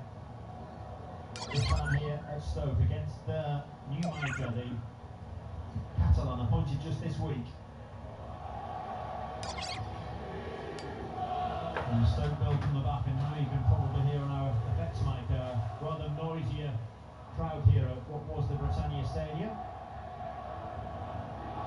Booth and end away to our right hand side, the traditional pop at this ground, and the noise, the increase in noise is palpable from it. Yeah, because I've gone 1-0 up there. Yeah. Don't forget I'm from there, I'm a Vale. I know. Vale player, so we don't like Stoke. I know. So I don't get excited by the noise here. No, especially the player against them, I've gone 1-0 up as well. Yeah, definitely wasn't getting excited by it, but just noting it as Drame tries to go around Kumas. Good defender from Kumas. I keep wanting to call him Jason Kumas, even though I know it's Lewis Kumas. Drame with a throw in to McLaughlin with the Tigers trailing by a goal to nil. Drame with a wild cross stroke pass, really fine Coyle in the end, rather fortuitously. Here's Mohamed Baloumi. Half decent ball in, headed away though by Stoke again. It's with Coyle once more. Almost at the byline. Mayland there, but dispossessed in the end. Stoke come away with the ball. I won't say got dispossessed, they could give him the ball. Passed it to him. Yeah. City have it back though. Zambrano with a cushioned chest down to his captain Coyle, and works over to this left side of McLaughlin, and now it's Drame. We've seen plenty of the ball, one way or the other. That's a lovely ball through to Abdou Serna as well. Cross comes in, it was looking for Bedia. Good defending, actually, and didn't quite find its way to Bedia because the captain Gibson got a challenge in. Good play by Drame.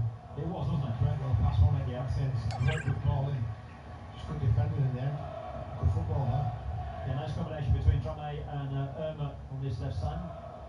It was good to see. Good anticipation from the centre-back, Gibson, before it got through to Bedia. Throw in anyway for Stoke City. Just a line with the edge of their own penalty area. Taken by Chamadou. And then cleared away by Wilmot, but Junho is out-muscled by Louis Coyle, and then Junho comes back at him, gets a challenge in. We're going to see a yellow card yet. Free kick goes City's way, midway inside Stoke territory. It was cynical, it wasn't a dirty challenge, just cynical against one, wasn't it? Stop the flow play. Yeah. In a good area. And just being spoken to, very, very, I mean, in one sense we can't complain. We suggest referees sometimes will complain when they give too many yellow cards out. He's been generous, I think it's fair to say. It's fair to say. Another referee would have given 2 or 3 yellows out by now, not because it's a dirty game, but because of the cynical nature of them. As Swanee says, the disrupting the play, disrupting the play. It mainly has been against the Tigers as well, has to be said. Chipping over this free kick again. Not sure it needs to be. It's a long way out. We'll be shooting from here. It's Irma who takes it, floats it in. That's a good ball in, I felt actually. It goes all the way through. No challenge from a City player. I thought that was a teasing ball. Yeah, I did. I don't know if the Stoke defenders put the block on, stop the runs. Goal kick for Stoke City. The commentary box here, we've just been shown a replay of the goal. 6 players, 6 all players static. 6 Stoke players on the move. Marcis Pelac, the new Stoke manager, celebrating as he would. And City with it all to do again. Drame on halfway, and Drame once more. Infield to McLaughlin, as a definite intensity to the Stoke players, closing City down quickly. It's amazing what a goal does for you, isn't it? Baloumi with a loose touch, but City have it back again with Coyle, and now Zambrano, and now McLaughlin, and Drame is ahead of him, and crossing halfway. Cody Drame on this left-hand side, looking to cut onto his right foot, and does. To Palmer, edge of the area, can't control it. Palmer frustrated himself there.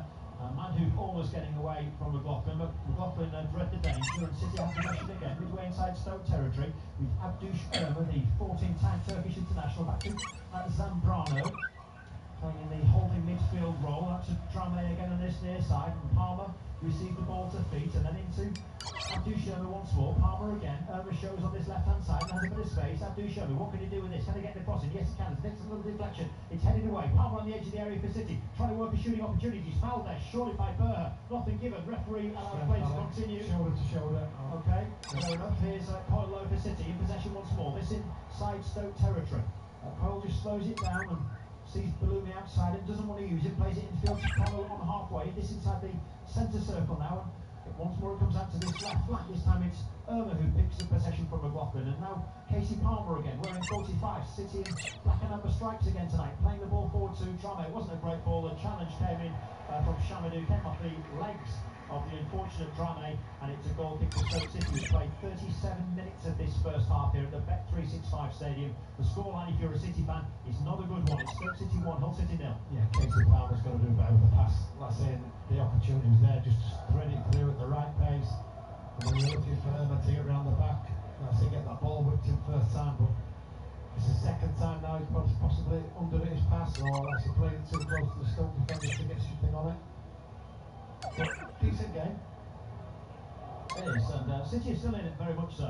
No question about that. 1-0 down, granted, but very much in it. Here's Coyle getting pressured by Bocat and fouled in the end.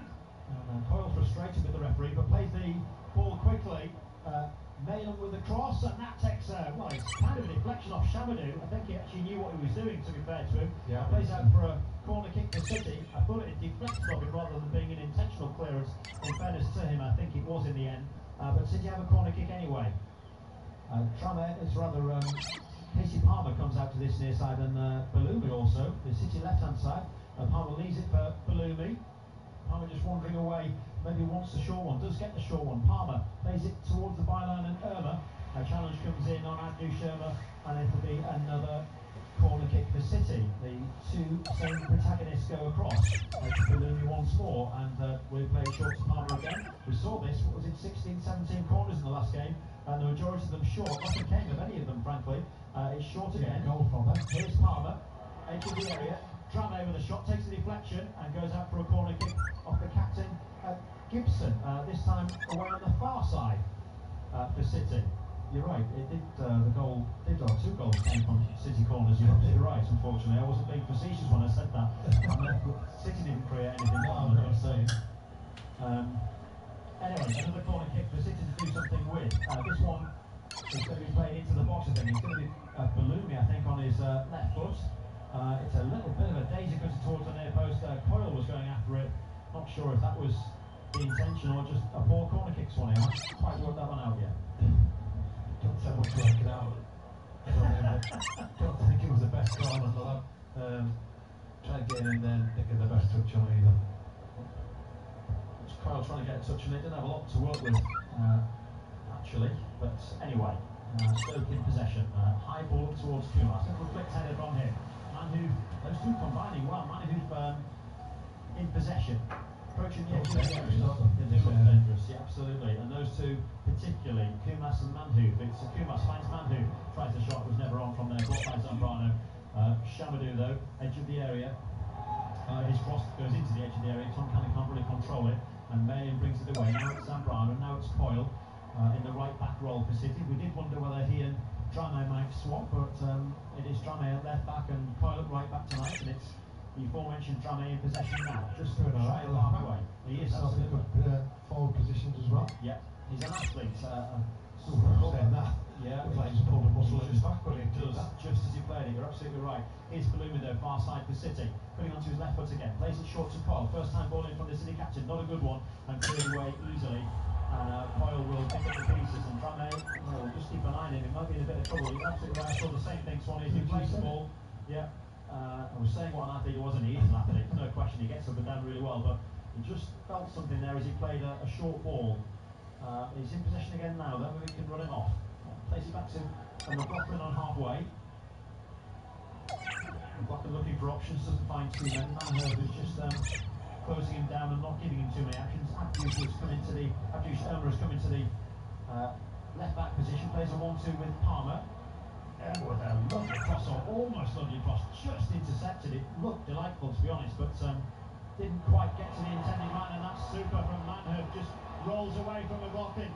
Lillian Manher for Stoke City. Oh, what a miss. What a miss from the Dutch under-21 international. What an opportunity, what a run, what a turn. And what an absolutely shocking miss from a Stoke City perspective. Goal kick Tigers. Yeah, because when he actually turned there, you're looking, you're thinking, is he going to, like Jones got it tight and then Jones just left him. McLaughlin got too tight, he rolled him, and it was 2 against 1. Jones went with a man to start with, opened everything up for the lad to go have a strike on goal, and he just restricted it completely. Like I say, the way he turned in that midfield area, quality was a lot. Manu, who's classed as playing on the right, he's just tucked in like a number 10 position there. He has. I was going to ask you about that, Swanee, because he started on the left flank. Yeah. And he's been on this right flank, or in the. Has it been in the 10 position? He's back out on the left at the moment. He's not like with too much a lot, hasn't he? Again, that's when we were on the attack. That's the difference, Al. And they should have scored there. Just a bad shot. Nobody got across with. It was Jones there who never really. I say he always gets himself in good positions, but he saw the other striker just drift. I think the cannon drifted into a more central role, and not one step going that way, and then Manu took it 2 steps the other way, so it just the gap opened up for him to get a strike on goal. Yeah, half-time approaching, 3 minutes to the break before any added time, which I don't think there'll be a great deal of, to be honest, unless anything happens in the next 3 minutes, because we've not had a lot of wasted time, I don't think. Sankrano Rutledge bounces off his chest, plenty of handball from some of the home crowd, nothing given. City working out to the right-hand side. Coyle with a high cross, mindful for Dramic, thought about the first-time shot, chose to play to Palmer on the edge of the area. Casey Palmer snapped his shot goalward, high and wide from Palmer, always stretching to it, off balance as he got the shot in. I don't think that ball comes to Dramic first time half volley, can he strike Well, it? that's what I thought he was going to do, actually. Great touch, played back to Palmer. Couldn't the ball out of his feet. He couldn't. There was an opportunity. It would have been a worldie had he done so, but there was an opportunity there. Possibly asking a bit too much from there. It was coming, but like I say, when he bowls it to Palmer, a good first touch gets it out of your feet, gives you the space to have a shot on goal. Got it stuck. City without a goal in the last 3 league games. Last time that happened was in September 22, Swanee. Shot at Avaladze, lost his job shortly after that. No goals yet tonight for City. Stoke leading by 1-0. City in possession though. With Coyle and back to Pander. And this inside the City penalty area. McLaughlin plays a one-two with Tranmere gave him nothing there. And McLaughlin did well to rescue that for a second. And Thompson stepped in and didn't make the most of it from Stoke's point of view. And it'll run through to the Stoke defenders and just play it all the way back. Thompson comes back and picks up again, and Burner is there. Look at that. And so much space and time there. Yeah, absolutely. Surely he's offside, he is indeed. It was a neat ball though. Tom Cannon just went too early, and the free kick comes City's way. And it's taken quickly from entirely the wrong position by McLaughlin, but it doesn't matter. It goes back to Pander and then Jones and then Coyle working out to the right hand side. We're approaching half time in the final minute of the half.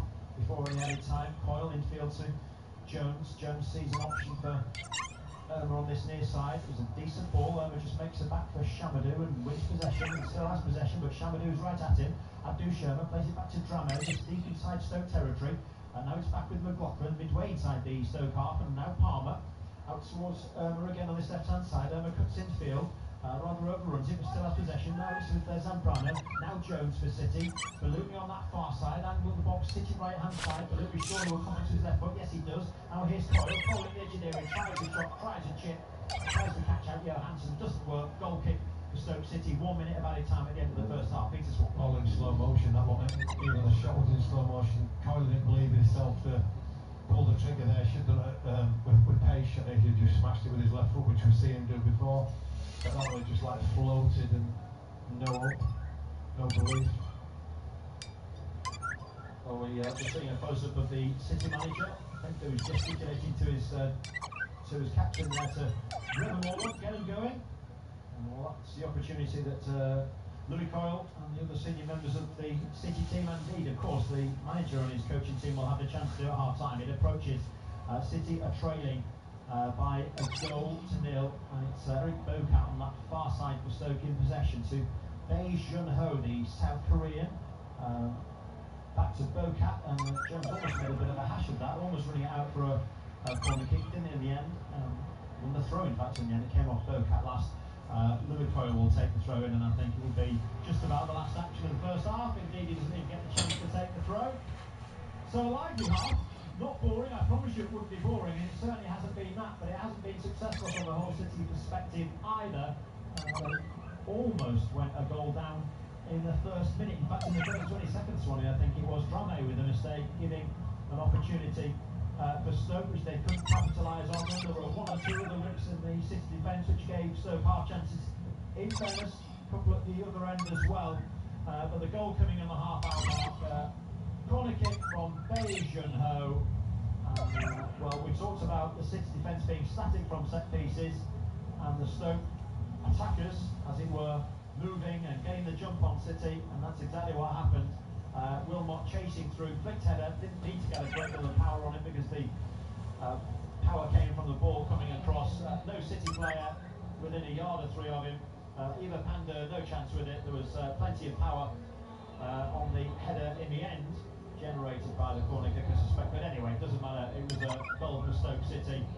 Manhoop with a couple of opportunities actually, but one in particular, just as the half closed, a lovely turn from him, got away from McLaughlin. Jones seemed to give him far too much space, and Manhoop, well, really should have scored, quite frankly. Certainly should have hit the target, didn't do so. City thankful for that. City thankful maybe for going in 1-0 at half time, although they have created, they've not been out of the game, they're not out of the game. We must be entirely fair about that. That's my view anyway. Peter Swan's the former professional footballer. What's your view? My view is, listening to the manager when he said it's about stats. The stats are we've had 64% possession again. We've had similar, like 7 or 6 goal attempts. We've had more corners than them. We've had more shots off target than them. We're getting 1-0. And I think they should have had 2 or 3. We've had a couple of half chances coming in for the right hand side. So that's what we were adamant about when we just started talking in the interview at the start of the show. He's on about the stats.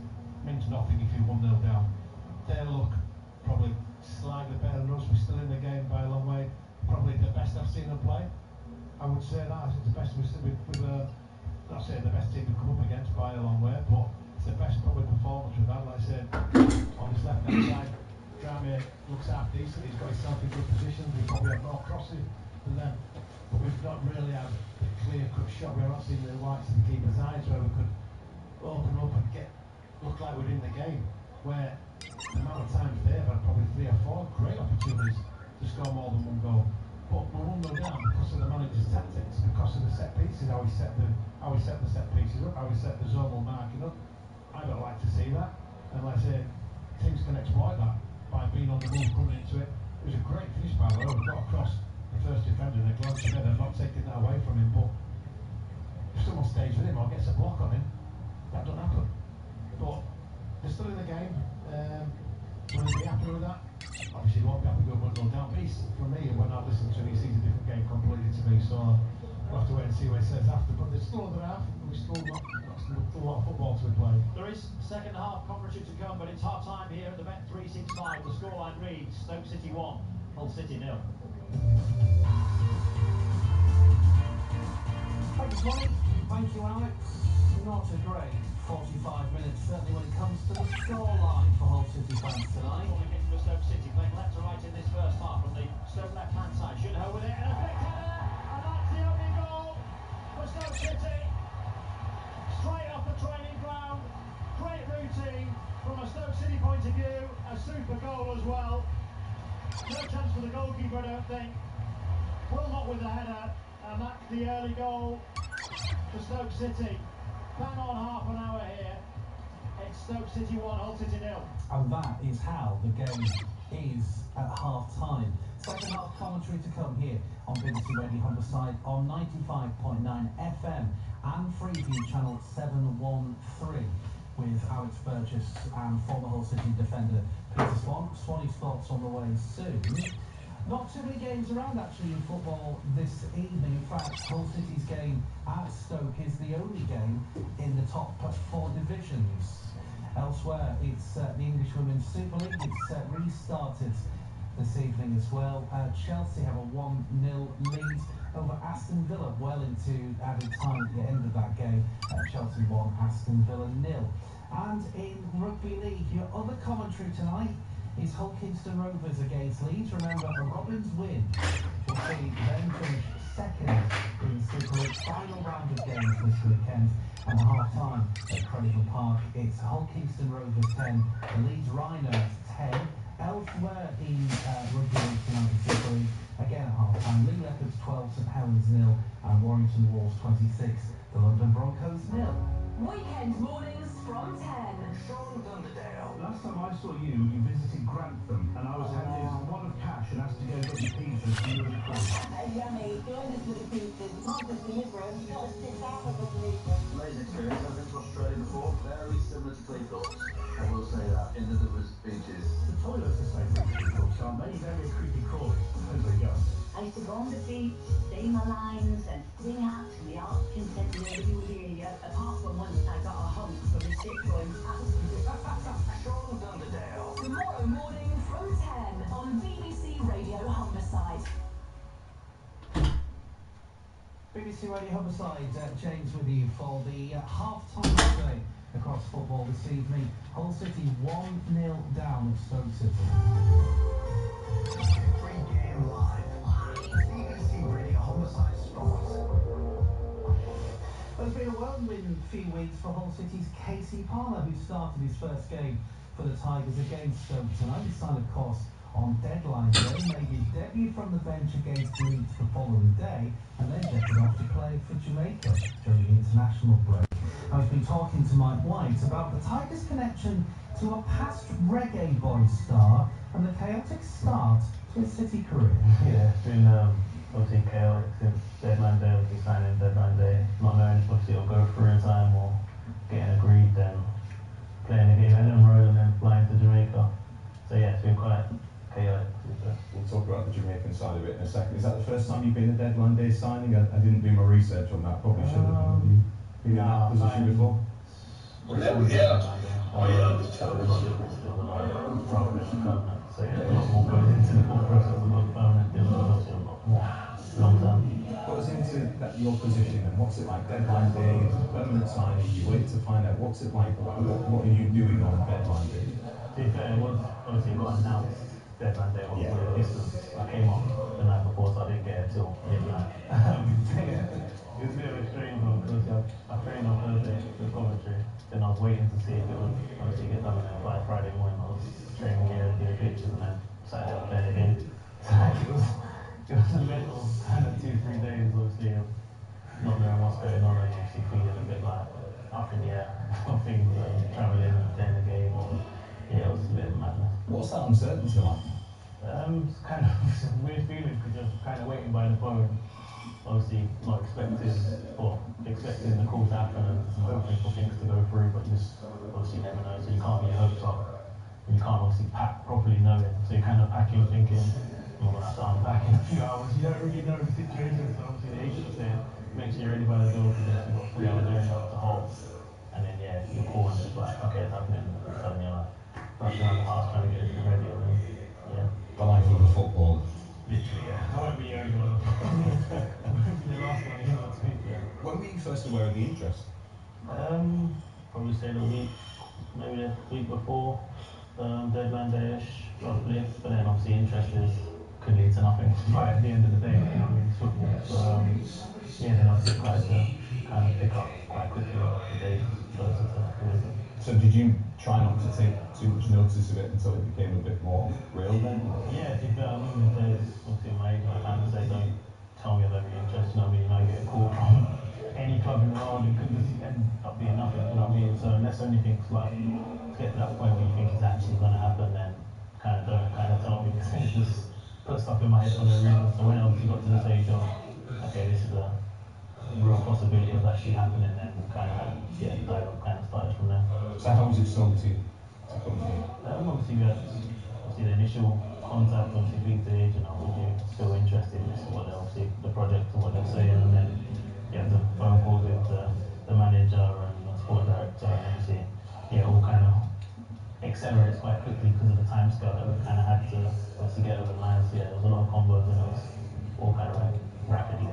Yeah. How do you see what you've come into? Because this is a club in a fair amount of transition when you look at your manager, a very new style of play as well, and a lot of players coming in. How do you view it? Me personally, I've been here for 2 games. I've probably trained about 4 times, so it's all quite fresh to me. Yeah. Probably this week's the most I've actually trained here, so I've had the 4 weeks training so far leading into the Stoke game. But I think, obviously, I understand the frustration of you can all hear the frustration from the fans on Friday, which is understandable due to obviously results not going away. They come to watch us win games, and after last season, they're not expecting us to be in the relegation strap. But I feel it's still early on in the season. We can still obviously end up in the international break in one of the top 6 positions if we've got results where we should be. Obviously, the performances and obviously be a lot more clinical than we have been, and obviously can't make the mistakes that we've kind of had against the teams we've played against. They're going to be costly. Do you know what I mean? Sheffield and Leeds ain't going to miss the same chances as most of the other teams in the Championship. So I think if we kind of sort out them little things that we've obviously discussed this week, then I think we'll be in a lot better position to come to the international break, and hopefully we can start looking that way instead of that way. Yeah, of course. Did that reaction surprise you from the fans? I mean, it wasn't universal, but it was prominent for you. I don't think I'm really kind of surprised by it, because I kind of understand it, or I do understand it. Do you know what I mean? I've played in the Championship for a number of years, so I kind of know. You kind of expect them kind of reactions if you're not winning games. If you're after 4 or 5 games and then bottom of the Championship, I don't think you're going to get cheered off. I think it would be a bit weird if the game finished and the fans were clapping us off and like probably supporting us if the results ain't going the way that they expect, or even we expect in the dressing room Champions League. So yeah, but I still think we should be obviously picking up points. Obviously, ultimately at the end of the season, in my opinion, we're not going to lose out on the playoffs or automatic by losing to Sheffield and Leeds, but I think it's the way we've actually lost, the mistakes we've made, and the lack of obviously looking like we're going to score and not taking our chances is the more frustrating thing. Yeah. But yeah, I think the 3 games that started should be wins, and they're the ones that are going to ultimately cost us if we don't achieve what we want to achieve.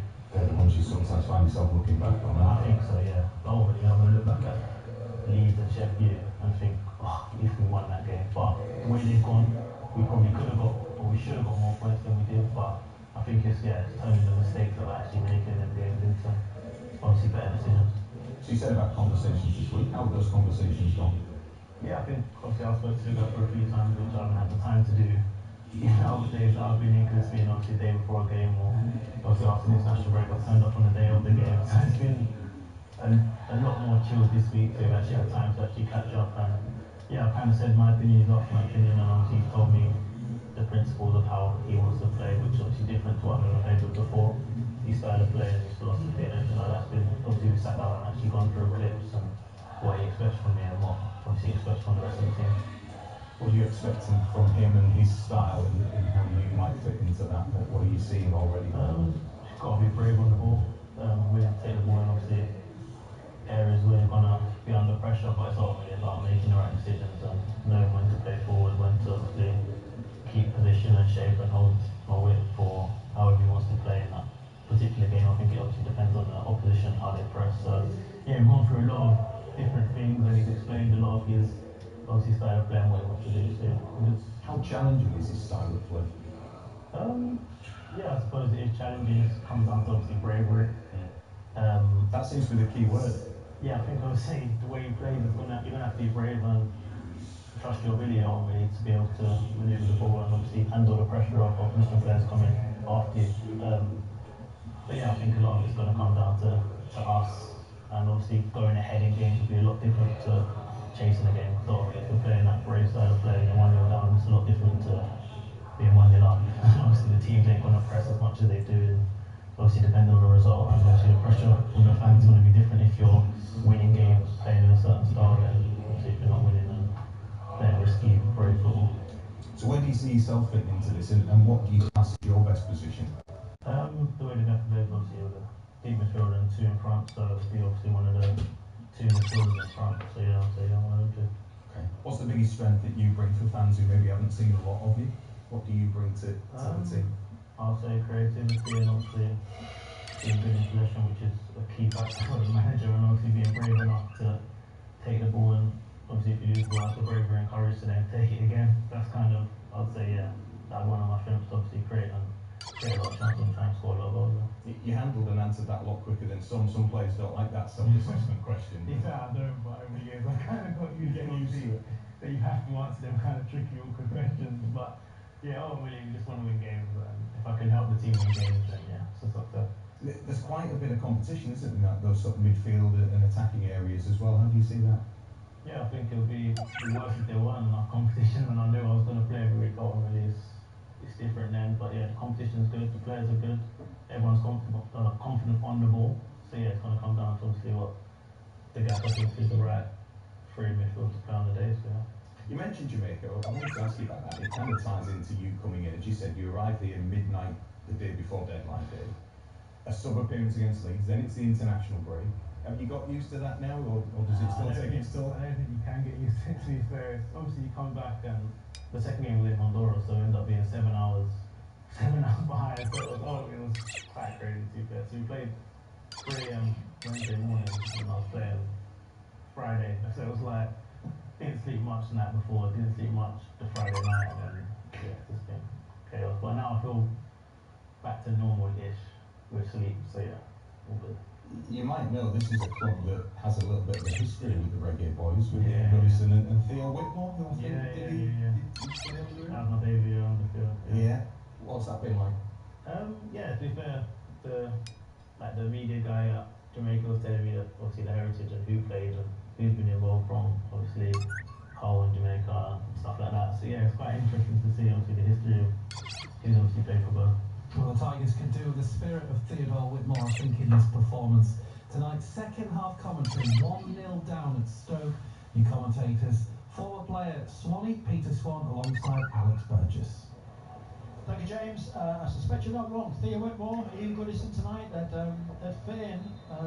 Theo in the middle of the park, bossing things around, stroking the ball around. That'd be nice. City get us underway in this second half. Playing left to right. One change for the Tigers at half time. Abdush Irma makes way for Liam Miller. I'll ask Swanee about that in a second. I'll remind you of both teams in just a second as well. 1-0, Stoke City lead as we go into this second period. As I say, City played left to right in the second half. The City fans away to our right hand side in the far corner. We're bang on halfway. Our contraband way up in the gods, but bang on halfway. City fans, 700 or so of them away and to our right slightly in that far corner. With plenty of space around them. Not, as I said earlier, not quite as many inside this stadium tonight as I was led to believe there might be, actually, but they made plenty of noise, mainly, actually, after Stoke scored, it has to be said.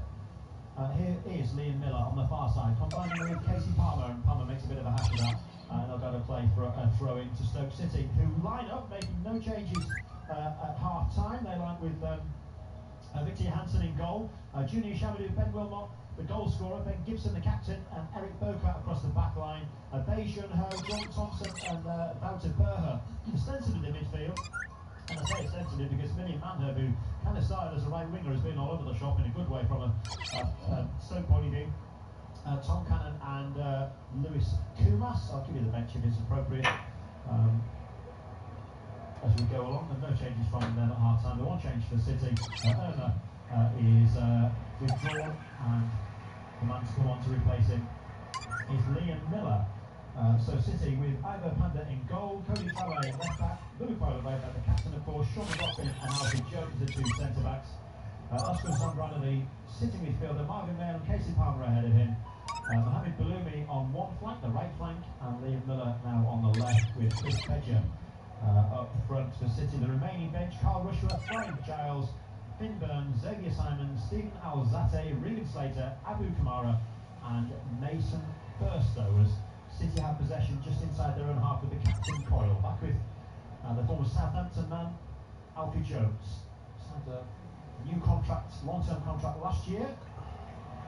But his ball was a loose one, and it's Stoke will come forward again with Matthew once more and to Cannon on this left-hand side. Tom Cannon working onto his right foot. It was a wild shot though. Diagonal, never troubling Panda with that one, and it'll be a goal kick to Hull City. 2.5 minutes into the second half. Some thoughts from Peter Swan. Yeah, you're asking about the substitutions there. I think Miller's probably been the brightest spark we've had this season, you know, as a wide man. So I'm surprised he didn't get his opportunity to start, but obviously he could have brought any of the wide men off today. Like I say, similar to after last week could have brought any of them off. It didn't seem to happen for them. But like I say, it's on now. Let's see if we can bring that spark to us and try and get back in the game. Yeah, I thought he was lively at Leeds, Miller, as well. I think he and Palmer both came back quite late from international duty, so you can understand them not starting last weekend. But like you, I was surprised not to see Liam Miller in the starting lineup tonight, but he's on now. Here is Coyle towards the far post, and it is Liam Miller, the right-footed strike, took it down well. I thought he looked offside. Thank you, Swanee. I thought he looked offside. Swanee just give me a little signal, and as linesmen do nowadays, signalled late, but it looked offside. It was offside. It'll be a free kick to Stoke City. A glimmer of hope, though, Peter Swan. A glimmer of hope. Glimmer of hope. I say we need to still keep getting them areas. Look at the striker, like. Eddie is not really probably on 2 or 3 touches all game.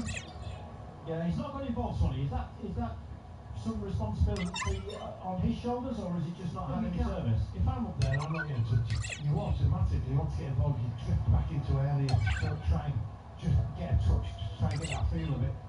Let's say Alex Kelly drops that deep and he's not getting involved up top. So you'd ask him to be, like I said, stay there. We're trying to get the ball to you.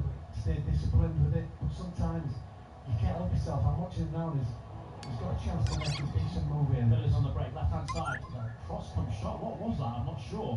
Goes behind for a goal kick. That was nothing. And like I say, I looked at the runner, Bendia, go between the 2 centre halves. If the ball's in the right area, you might have a chance, but I don't know what Miller will do. Yeah, he's frustrated with himself. Cross-up shot, yeah, not the best, was it? No, I'm not sure what he was trying to do, to be honest. Maybe one of those where he was caught in 2 minds, I don't know. Anyway, didn't work out from a City angle. And it's a goal kick for Stoke, who play from centre-back to goalkeeper across the 6-yard box themselves, and work it out well enough in the end. Here's Shun Ho, and then Manhoof again, and plays the ball forward. They're looking for a teammate, so it was too much on that. Not going to get to that one. City will come away in with Coyle on this near side. Infield to Jones. Little short ball. What are you looking for here? So you're looking for movement, you're looking for runners. There's a space out on the far side, and Zambrano finds Miller. Miller coming onto his right foot, then goes back out the outside of Chamadou, gets a left-footed cross in, but again, not really sure what that was meant to be. Having praised him, he's played in 2, to be honest with you, really poor balls, and that was another one. And this time I'm not sure. I think he's having a go at the runs that's been made or not made. He's having a go at something, isn't he? I think that was just a bad ball. Yeah, I have to say that was my take on it as well, but maybe I'm being unfair. Anyway, it's a Stoke throw-in. Throw him down the line. Coyle gets there ahead of his man though, and Casey Palmer will try and hold off Berger. Doesn't quite do so. But City have it anyway with Miller again. What can he do this time? Third time lucky perhaps for Liam Miller. This cross comes off the legs of Chamadou and out of play for a corner kick. The first of the second half, it goes Hull City's way. We played 6.5 minutes. The Tigers still trailing by that 1-0. Ben Wilmot with the goal in the first half. Header from a corner kick of Shun Ho, bang on the half-hour mark. 2 respective managers down below us. Another set piece for City. Palmer is short, it may be played short, or will it go into the box? There's no signal as there was when it was played into the box last time. Referee just wants a word or two with Louis Coyle and Eric Bocat. And it's going to be played short to Casey Palmer. And then Miller on the edge of the area. Ball in the field to Louis Coyle. I think it came off Coyle last. It stopped from going out of play for what I think would have been a goal kick anyway. And actually, City had back possession with Palmer. His cross is way too high as well. And out of play again for a goal kick. So the first half started at 1,000,000 miles an hour. The second half gone into reverse. It's getting worse now. Yeah, it's getting worse. Well, I say you expect him to come out. But again, we played more football in their half. So we kicked off in the second half, which is a fair positive. We've got them pinned back at the moment, but that's when our class itself has been vulnerable. Yeah. Here's Miller on the far side for City again. And Coyle on the edge of the area. Chip ball into the box from Coyle. Night ball from Mayhem. Almost did. Little flicked header from Pedja, and Mayhem just wouldn't sit down for him, couldn't get it controlled quickly enough right away. Stoke City created to be a throw on the far side. Yeah, it was just wouldn't quite sit there, bounced off the quick. Yeah, flicked off the head of Pedja, but Mayhem perhaps too close to him, not intention. So anyway, nothing came of it. City in possession again with Biloumi. He's got them working out. You can see that, like I said, as soon as we play that ball back, they're all coming out 10 yards outside, well, in their own half now. Jones almost caught in possession by Cannon, but rode the challenge. McLaughlin spots the run of Miller. Down that left flank, Miller's touch is poor and goes out of play for a throw in. 23,366 the crowd tonight. I have to say, I didn't think there were that many in, but you said what, 24? Yeah, they were right. Manager wanted 24, 25. Thought we were 34 missing. Yeah, 23,366. We've not got an official figure of City fans, but it is around 700. I can tell you that. 700 tickets sold. It was you couldn't pound the day. I don't think. I'm fairly sure of that. And 600 plus tickets have been sold. Certainly this morning was my information. Anyway, here comes Stoke City. Goal to the good with Bocat on this left-hand side. So slowed down by Biloumi, but it's played back to Thompson in centre field, and Bocat once more, and Thompson and Lee playing a bit of keep ball, and we're back to the captain Gibson.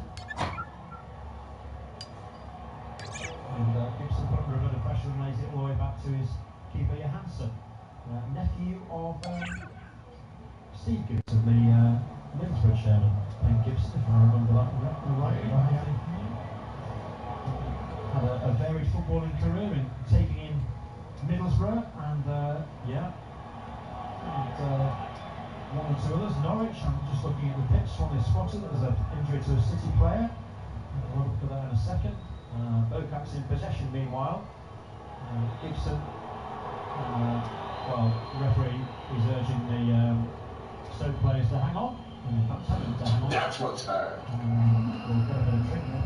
Is Zambrano, Austin Zambrano who's gone down. There's nothing here. No. Yeah, I didn't see anything happen. Nobody looks in some discomfort, doesn't it? Just shirt up on his face. Yeah. It's not serious there. It is Oscar Zambrano, so it doesn't look good for him. And I didn't see a challenge, didn't see anything, maybe just a twist. Like a twist, I think. Might get the chance of a replay. We've got some replays for us here in the press box. We'll have to know if we can see what happened, but it's looking to look like City might need to make a change. We'll see.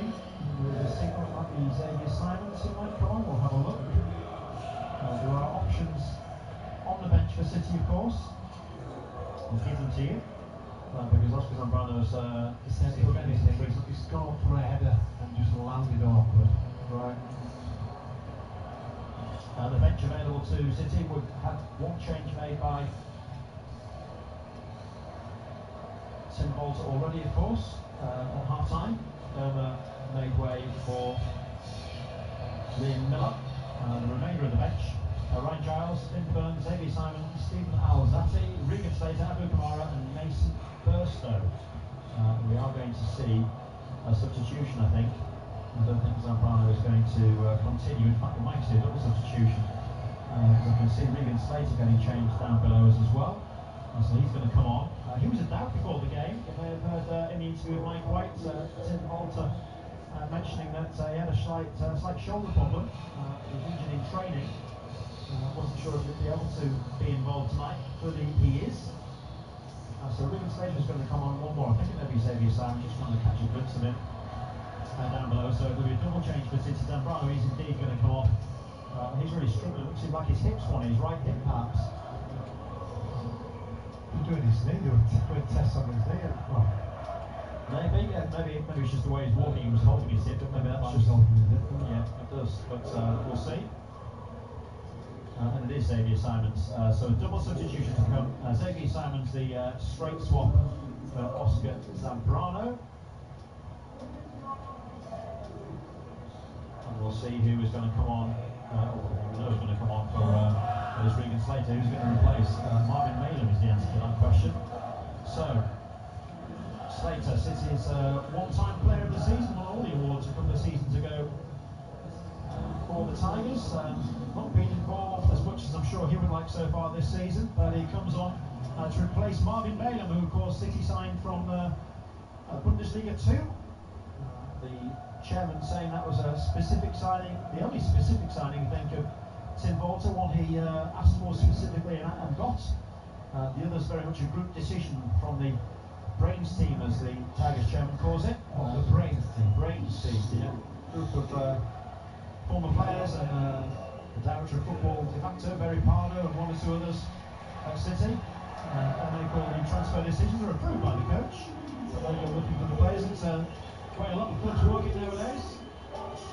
But Marvin Balaam is an exception, the chairman told us a little while ago that he was one that the coach asked for specifically, and he got it. Anyway, he makes way. Ruben Slater is on. As is Xavier Simons for the injured Oscar Zambrano. Stoke in possession, and Stoke still in possession of the lead as well. It is a goal to the good. 40 minutes into the second half. There was a good couple of 3 minutes of injury time will be added on for that delay. We're going to see Emre Tezgol shortly for Stoke City, another player who celebrated his birthday yesterday. Louis Pumas being the other. And he's going to replace, in fact, one sort of birthday boy for the other. It's going to be Pumas to be replaced. Tezgol comes on. I think a quiet Pumas is second half after 10 minutes, 15 minutes has been on. Yeah. Right, we're in the first half. See why he's getting around the applause. Yeah, what have you made of it, Swanee? I like it. It's not bad. It's got a trick in his sleeve. Very similar to Jack Clark, that saved his soul at Sunderland last year. Yeah. Same sort of movement. One of a number of players on loan here at Stoke City, and he's on loan from Liverpool. As I mentioned earlier, his father is Jason Pumas, who had a decent career. As you may remember, those of a certain age will remember.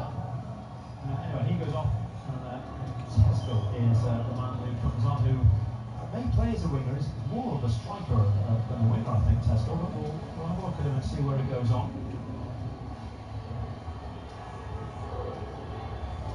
Here's Miller to Simons and Coyle out to Balloon, back with the Tigers captain. This just inside Stoke territory, looking for options. Ruben Slater shows short for him, and into the other substitute, Simons. One of 3 now City have made. Another one they can make, of course. One was made at half time. At least one more opening available for City. Coyle rips it out to the far side. Drame was there, couldn't quite bring the ball under control. Here's Miller though, what can he do with this? Onto his right foot, gets across it. That's a much better ball. Becker makes a right mess of that. That was a chance. That was a golden chance. And is that a penalty? Yes, it is. Yes, it is. Well, that was a clumsy, sloppy challenge, really, wasn't it? On Mohamed Ballouni. Really was. Bocat is the culprit, I think. Referee has pointed to the spot. He's going to have a chat with his assistant referee, or is it just that one of the Stoke players was having a go at the assistant referee? I think it might be the latter. The referee has certainly pointed to the spot. Let's just be clear that that's the decision is given. Yeah. I'm fairly sure it is. And Ben Toner, it did look like he definitely pointed to the spot initially. I think the confusion, such as there was because one of the Stoke players was berating the assistant referee, and I think the referee, rather than discussing it with the assistant, was just making sure that he wasn't getting too much grief. And still that little conversation goes on. Well, I've seen it again, and the first one might seem...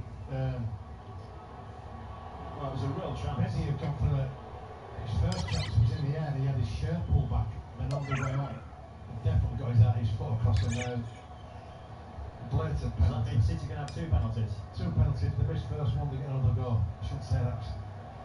He's not had the best of games, that Palmer, has he? Okay.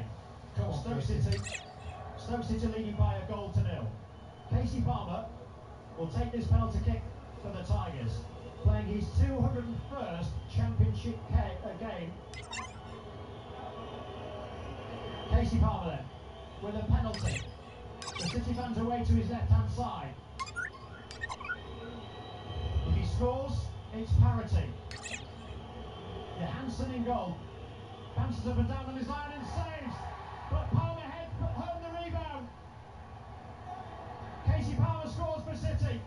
Well, there was a little fortune about that. The penalty wasn't great. The reaction from Palmer to it was, and it heads home. Johansson no chance with a second attempt. It silences the Stoke City fans in the stadium, and it'll make a whole lot of Hull City fans a whole lot happier.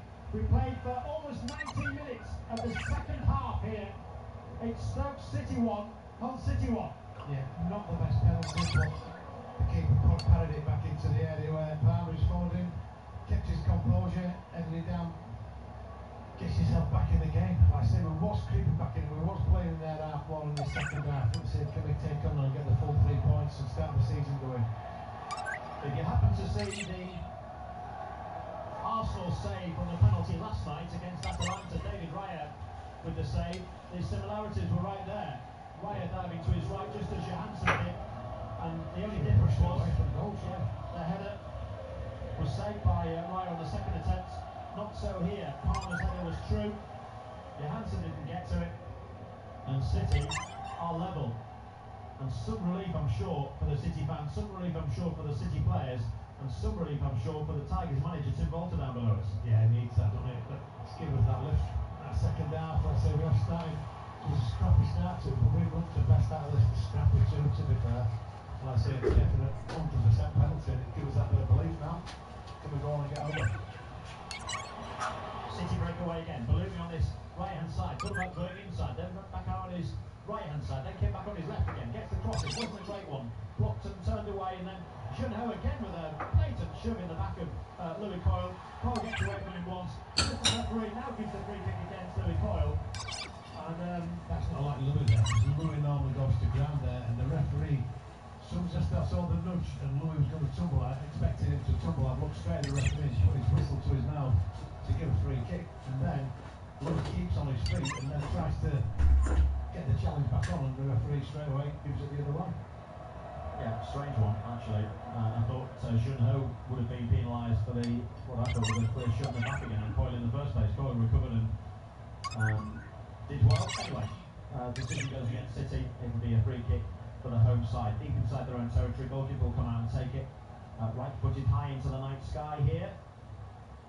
Attempted to push by Cannon, but tried to get there. Manhood does, and a combination of Simons and McLaughlin dispossess him, and now it's Drame and Miller away on the far side on halfway, faced by Chamadou. And Tez goes after him as well, the Stoke second half substitutes. But City have it well. That was a poor ball really. Simons trying to work it out to Balloomy. Straight out of play. Needs to be better than that. But at this level, against this team, certainly. Here's Bocat. All a bit tight there for Stoke at the back, and the clearance isn't convincing. Goes out of play. The City throw-in, which Coyle will take. So they're on top here that way. They're on top. Yeah. Without a doubt at the moment. It's confidence in that. Can we go on and, let's say, get that extra goal on? Take this gloom away from us at the moment. Just hanging over us, haven't we? Miller hugging that far touchline, just comes inside and plays it back to halfway, and goes across the halfway line from McLaughlin to Jones, and now Coyle. And Balloomy back with Coyle again. He's forced back to his goalkeeper Panda, who's a long way out of his own 18-yard area, and finds McLaughlin.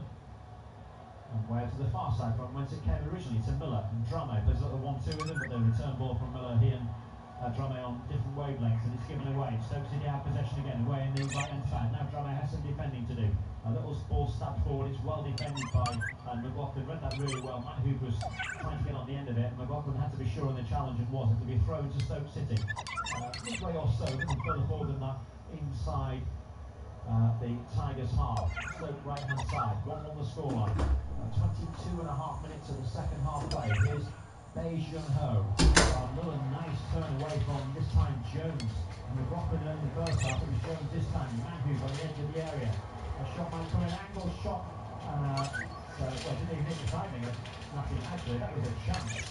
Really was an opportunity. And Tesco, I think it was, the sub who got the shot away. We will hope to have done better. It was a tight angle, granted, just let the ball run across him rather. It's been Couldn't wrap his boot around it, and well wide. And we're just seeing a replay of the penalty. Sonny, you called it right. Becky certainly having his shirt pulled quite significantly.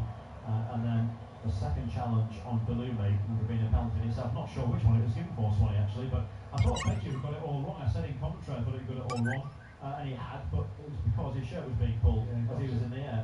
He got to the other side, didn't he? The wrong side for the defender. And he knew that, so the first thing you do is you get arm out, grab something, try and keep him close to you, but obviously the shirt's a stretchy and you could see the pull on his shirt. But I don't think the referee did it for that one. I don't think he would have done. No. But it did seem that the decision was made for the second one. Anyway, it was made. Casey Palmer missed the penalty, but scored from the rebound. Reacted first and headed home past Johansson, and that's the scoreline we have currently, with Jones bringing the ball forward, chipped over to Bedia, looks suspiciously offside. Yeah, Johansson came up, made the clearance anyway. City penalised, Louis Coyle specifically penalised for a free kick in centre field. Not sure about that. No, I wasn't either. Tom Cannon is the man who's fouled. He was just stretching his hands a little bit there with a cramp perhaps, or stretching his calves a bit as he was down, Tom Cannon. Player City tried very, very hard to get, and I think at one point thought they got him. It's the same case, unfortunately, for the Tigers, with a number of strikers, as we well know, during this summer. I think Louis just tackled it without the ball. He got away with it. The ball was in the vicinity of him, and he went to tackle the player, and I don't think he actually had the ball. Just ended up tumbling off us together.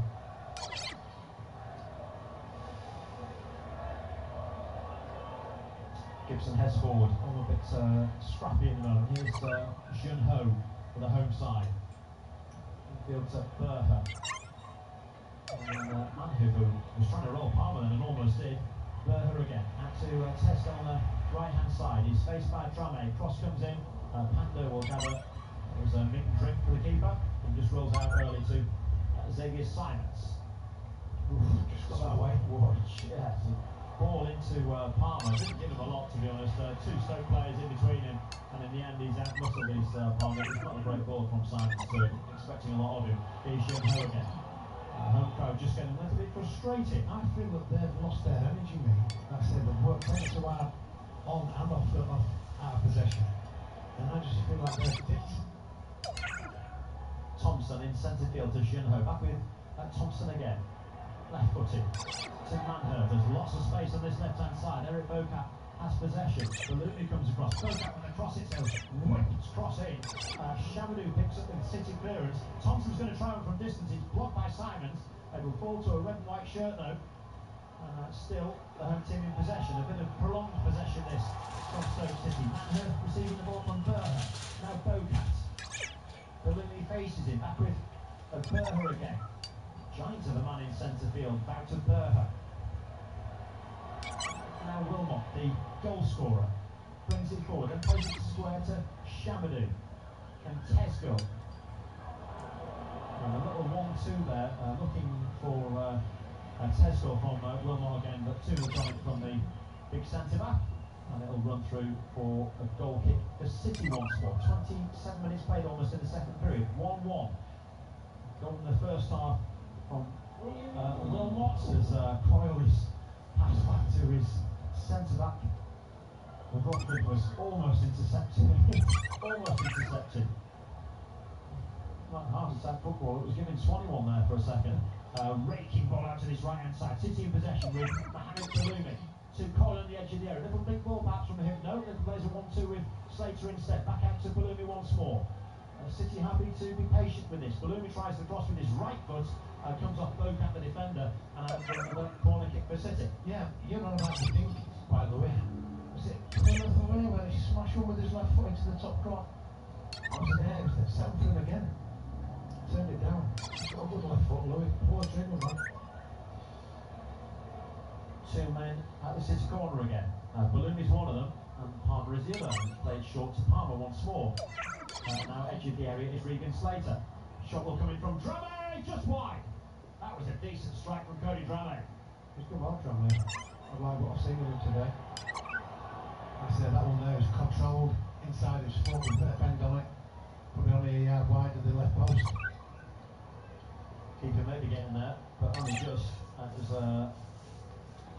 and Freddie Wereshu was a well-worked corner and ended up with a decent shot, just about on target. Not quite, but just about on target. City, the better team in the second half, wasn't it? Yeah, I'd say so, yeah. We've got on top, took their energy out of them. I see chances of... Through ball to Begia, keeper comes out and gets there ahead of him. And Begia just bounces into the keeper. I think players, keeper and Begia were just protecting themselves there. There's not wrong with that. I was actually going to say I wanted Begia to be a bit more aggressive, to be honest with you. It could have been. Yeah, I really thought it could have been. Turned his back on it, could have. Yeah. Could have made him sit somewhere else, couldn't he? Maybe a bit of dead ground that we're looking at. Maybe couldn't quite see it, but Johansson's going to get some treatment, take a bit of time. And, well, to be honest, I shall stand to be corrected, but I don't think there's a lot wrong with him, but I might be wrong.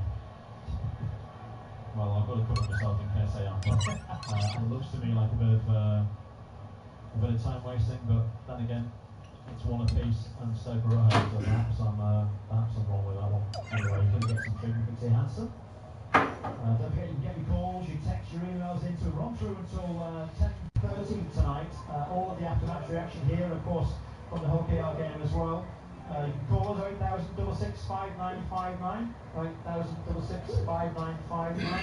KR winning 2010 at the moment, by the way, in that game. You can text us 81333, site text with RH. You can tweet us at Humberside Sports. You can email us humberside.sports@bbc.co.uk. All those wonderful ways of getting in touch with us. The camera's here just showing a close-up of John Coates and John Walters. Refreshed is Johnny Walters. He's very happy and tanned and like he's not got a care in the world. A ruthless gamble. Yeah, maybe not a ruthless decision, but time will tell us whether it was the right decision to replace Schumacher after 5 games of this season. With Narcis Pelak down below us. Only played until he was 25 years old and retired to concentrate on coaching. You know, whether that was because of injury or he wasn't good enough or he just wanted to coach or a combination of all of those things, not sure. But he's so far, by all accounts, behind the scenes, as it were, making a success in his coaching career. Not somebody I was particularly familiar with, if I'm honest, at all, a few days ago, but lots of people are now. It's a Catalan in the mould of Pep Guardiola, that kind of football, but maybe with a practical side to it and a plan B side to it, I think he would say. Speaks very, very well. And that's enough about the Stoke City manager. Can't see it's involved at the moment. No, I can. Just stepping off his bench as play resumes. Guess what? Yeah, Hanson's okay. That's a mistake from Stoke City now. Miller, edge of the area. Right one challenge. Gets the ball into Regan Slater. Just inside the box. Regan Slater on his right foot. Gets a shot away. And gets a goal for City. Regan Slater, right footed. Snap shot from the diminutive City midfielder. He goes to celebrate in front of those City fans in that far corner. And Hull City and Clint Bolter have the lead in a league game, in any game, for the first time this season. It's the Tigers leading here in the Bet365. It's Stoke City 1, Hull City 2. Yeah, it's a fantastic goal, isn't it? I said Miller's intercepted the pass that tried playing out from the back. Then he gets across right to challenge, plays out wide.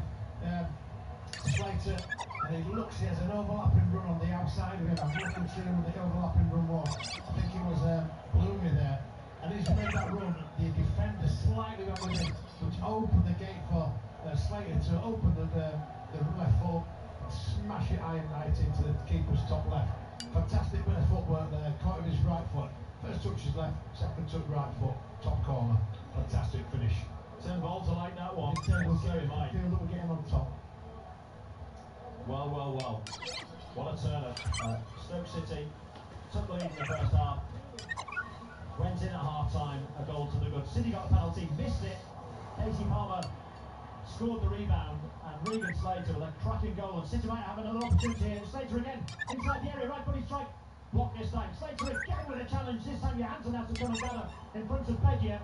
And gathers early, and the home crowd now getting a little bit anxious, a little bit antsy with their team. And well they might. Stoke City trail by 2 goals to 1 in the first game of their new manager's reign.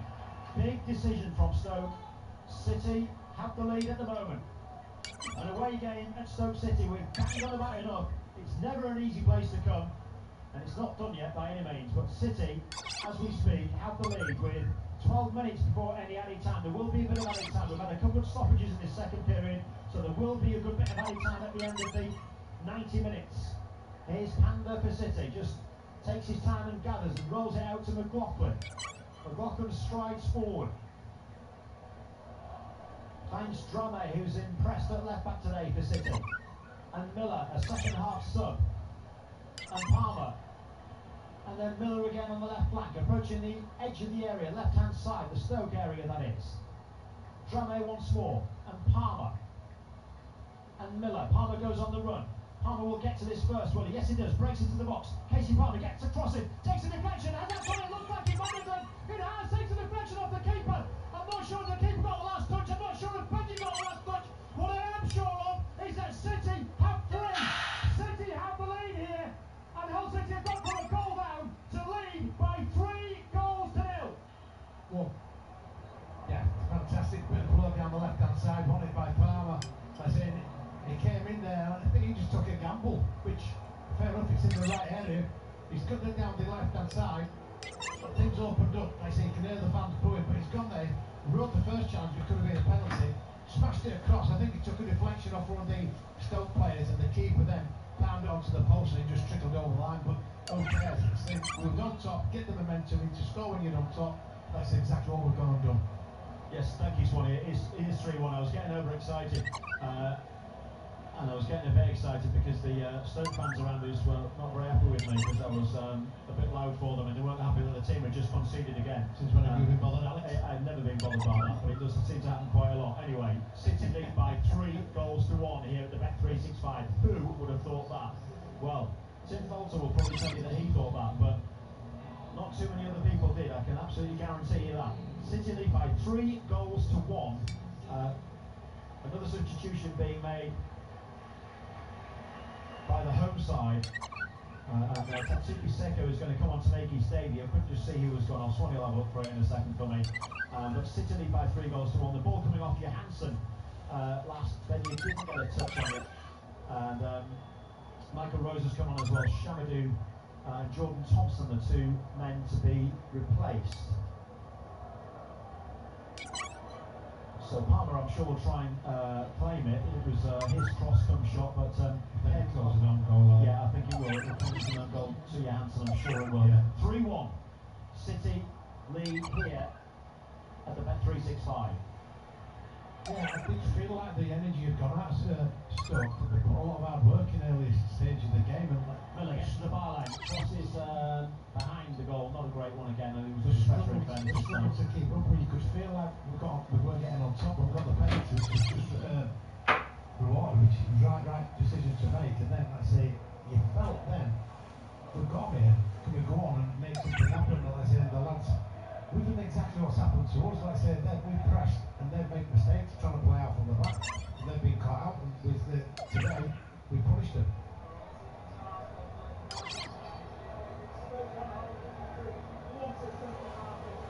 Berger on halfway for Stoke City. They try and work themselves back into this game. Manu, who had a couple of glorious chances in the first half, which he may be coming to regret even more than he did. Here's Seko and Bocat. Seko again. So Jeanot in fact on this near side. To Berger. Now it is Seko, the one of 2 substitutes who came on a few moments ago. Manhoof again. Jeanot once more. Jeanot nutmegs Balumi, and then well, it all went to his head. Yeah. Over the crossbar. Nutmeg Balumi, and then ballooned it. Yeah. It all went to his head there. It didn't quite work out for him. It will be a goal kick for City, and the Tigers going to make another substitution.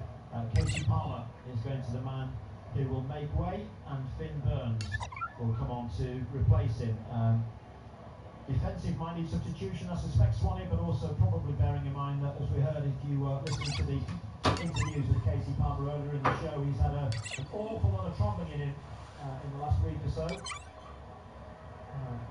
He's had a mixed game. He's done some good things, and then other things that you're thinking as a natural midfield player to be able to do. He's lost the ball at certain areas, it's been turned, but it's still early in the season, he's getting fitness levels, like he said, he was travelling, and he's got himself a goal. I think he's had the word before, we should try and get a second goal. Yeah, I think that's what he's talking about. That's my goal, that. I think he might be. I think it's 2 players on where, but who cares, it's 3-1. Stoke trying to attack on the right-hand side, but City snuff it out for the moment at least. Anyway, Drame combines with McLaughlin now, and a little chop inside from McLaughlin, but assistant referee's flag was up on the far side. Player will just be delayed. City player down there. Miller just touched him. Yeah, I was going to say, I didn't see a great deal in it. Miller went down, maybe stood his foot slightly. Nothing much in it. Let's go on with the game. Tesco was the culprit. Free kick is City's. Panda bringing it a long, long way out. He's not going to give me a yellow card for that. He is as well. I can't believe what I've just seen. Yes, Panda was stealing a few yards, no question about it. You see that happen every single game. Referee Ben Tony decides, I think that is his first yellow card, isn't it? Second, is it? All the ones that he could have given. And he gives a yellow card for that. What's that about? Time wasting. He knows exactly what he would have been doing. Okay. Fair enough. The voice of reason, Peter Swan, who'd have thought that? Gibson got booked first half. Thank you. When did you go second half? When did you become statsman, Swan? I work out of the game. Why are you lying to me? People believe me sometimes. City lead by 3 goals to 1 here, having trailed at half-time by a goal to 0. What a comeback from Tim Volter's side. Credit where it's due. Casey Palmer with the first, Regan Slater with the second, and Casey Palmer claiming, but he won't get the third, and then goal from Johansson. But Casey Palmer's worked to create it. Credit where it's due again. Stoke City on the far side. Manhoove again cuts onto his left foot. That's a decent ball in. But Panda, as he has been in all the league games, nothing wrong. No, he's done nothing wrong, and he's been equal to everything that's been thrown at him. Great save in the first half. Yeah, he's in the game. Yeah. Interesting that Ratshoppy is not on the bench and Rushworth is. Did wonder if Rushworth might start tonight, but it would have been harsh on Panda, I think. But Rushworth, you wouldn't think has been signed to stay on the bench all season. We'll see. Goalkeeper's funny old position, isn't it, at the end of the day? Miller is fouled again. Another book in here. Might be. It is. Splashing him out. It is indeed. Wilmot, I think that is, Swanee, isn't it? With the booking. Probably all academic. We've got 4 minutes, not the result, I don't mean, the booking side of it, late on in the game. 4 minutes remain, but there will be some added time. City lead by 3 goals to 1. You heard it right. City lead by 3 goals to 1. Here's Slater attacking again for the Tigers right inside. Slater with the cross. It's a great ball in. But Johansson is equal to it. Punches away. Burns on the edge of the area will win the header, and Drame finds Miller on the far side. Miller faces Tesco. Miller will think about the cross, decided to keep a bit of play a bit of keep football, and that's what City doing away on the far side. And McLaughlin and Drame, and he's thinking about working all the way back to the keeper. He just knew he was, but he ended up not wanting to and didn't. And it's with Jones, and now to Bilumi on this near touchline. Infield to Coyle, and Coyle square to Drame, and Drame back out to the left flank, and Liam Miller on at half-time for Abdush Irma. So Xavier Simons, another second half substitute, and McLaughlin, who's been steady away the whole game. Well, they're coming from the Tigers. They are indeed. You can probably hear it on our effects mics. And they're right at the far end of the stadium as well, so they're making some noise, the Tigers fans. Mohamed Bilumi for City again. Little flicked header from Slater. He's been an absolute wonder since he came on, hasn't he? Yeah. He's busy, he's been at it. Kohler makes a mistake though. He plays it backwards towards Manhoove, but McLaughlin does really well. Helped his captain out, comes across, wins the header. Concedes a throw in though. Jeannot will take it. Throws it to Bocat at left back. Time ticking away. 2 minutes remaining before added time. City 3-1 ahead here. And you commentary game on Humberside Sport Live. Peter Swan, Alex Burgess, your commentary team. Well, the scoreline's spun at the moment. It's not over till it's over though. Here's Cannon for Stoke on the edge of the area. Can't work anything for that. The home crowd again getting rather frustrated as Miller brings the ball forward for City. Just shy of halfway. Plays it forward for Becky to chase, but too much on it. And it will run all the way through to Johansson. Tim Volta just making a signal to Miller, I think. Not sure what the signal meant, but a bit of frustration perhaps. Giving an instruction. And here's Van Hoover, that'll be a yellow card for Miller, pulling him back on the edge of the area. That was a clear yellow card.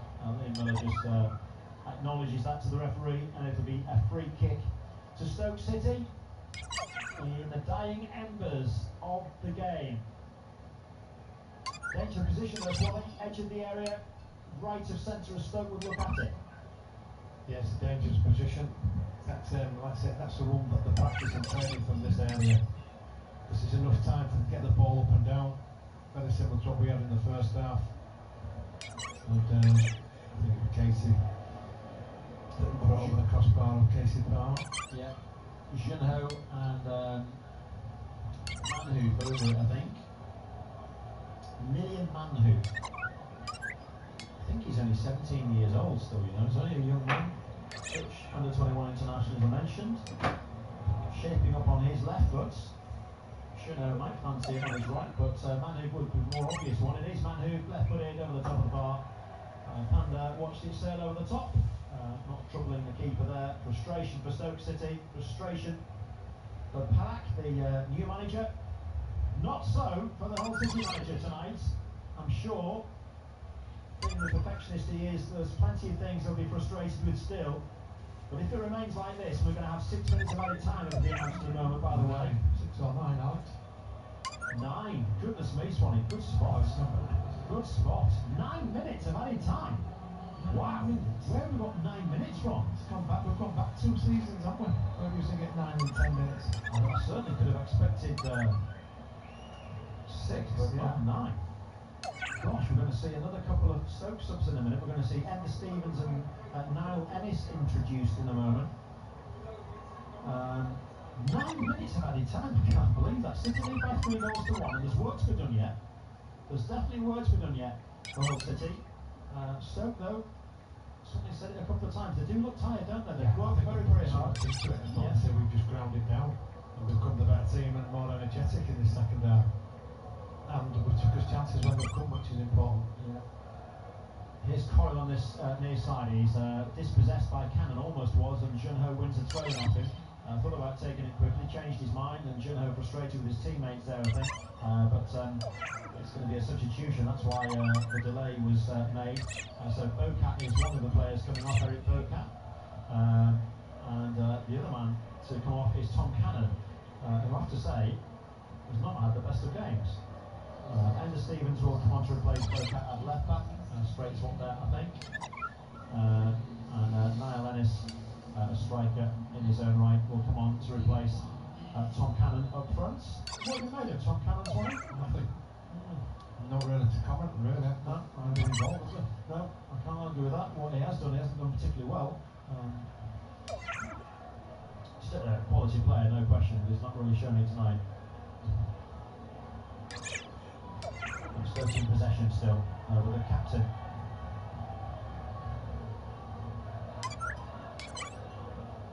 Back with Wilmot again. With Gibson again, sorry.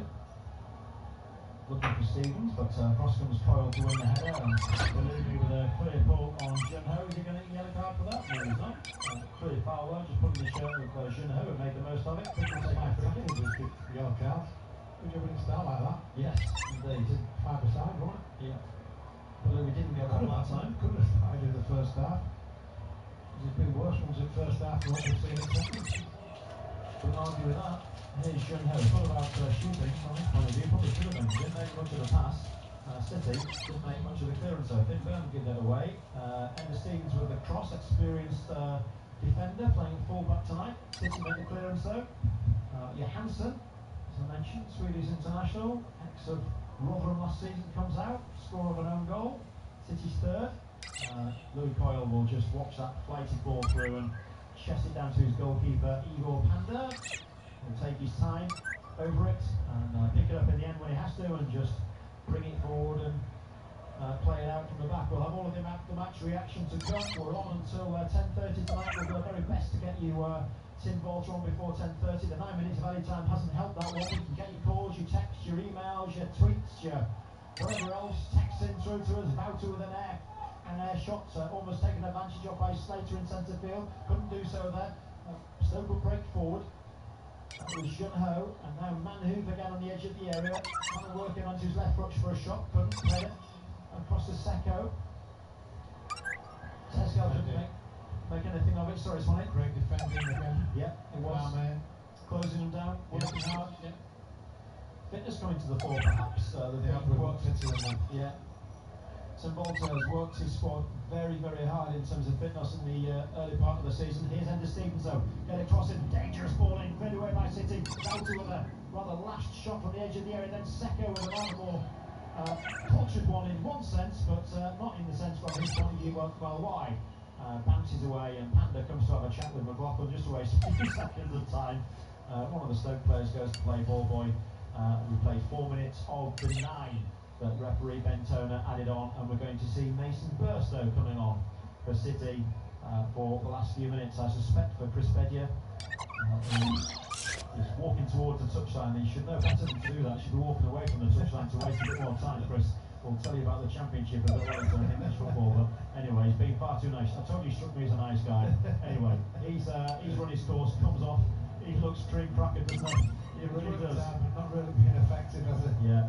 But on the winning team. So Mason Burstow comes on. Chris Bedia getting plenty of applause from the City coaching staff, actually. He has worked hard without any great reward, it's fair to say.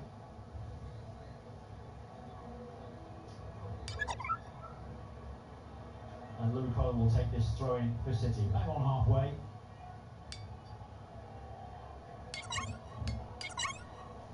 And we'll just throw it back to Jones. Just taking the time, City, trying to keep the ball, no risks.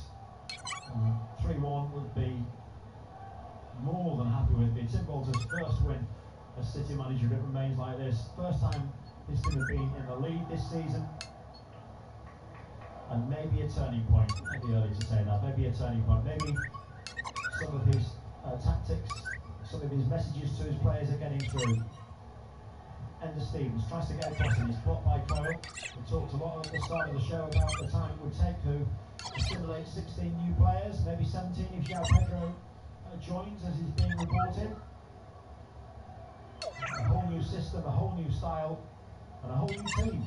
And it doesn't happen overnight. Perhaps everybody has to be a little bit patient. It looks a different perspective, a different look, Peter Swan, now than it did at the start of this game, it has to be said. Yeah, different first half, complete second half, innit? We took control of the game in the second half. They won the battles, individual battles, they won the fitness battles, tactical. You've got to look at the tactical side, which we'll talk about after the game, but I say we need to get on and get the 3 points first. You know, I saying, for me, Slater's made a massive difference when he came on. Miller, a couple of crosses he put in to start with, wasn't the best, but it's been effective out on that left-hand side. Like I said, surprised it didn't start.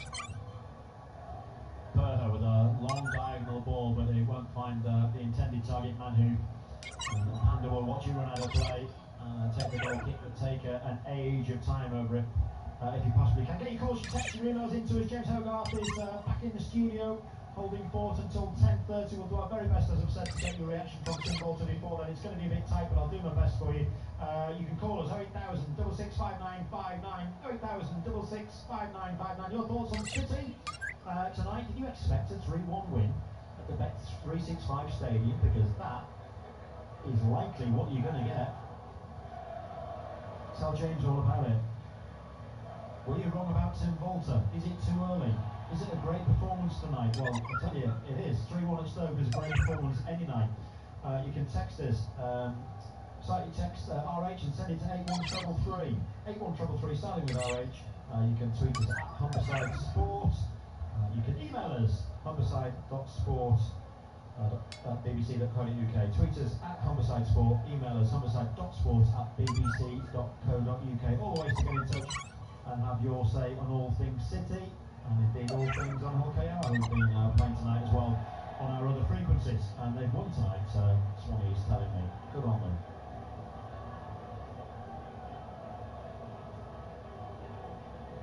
Well, there's not many fans in the ground now, Alex. It's got a bit sparse, hasn't it? Good spot, Swanee, actually, yeah.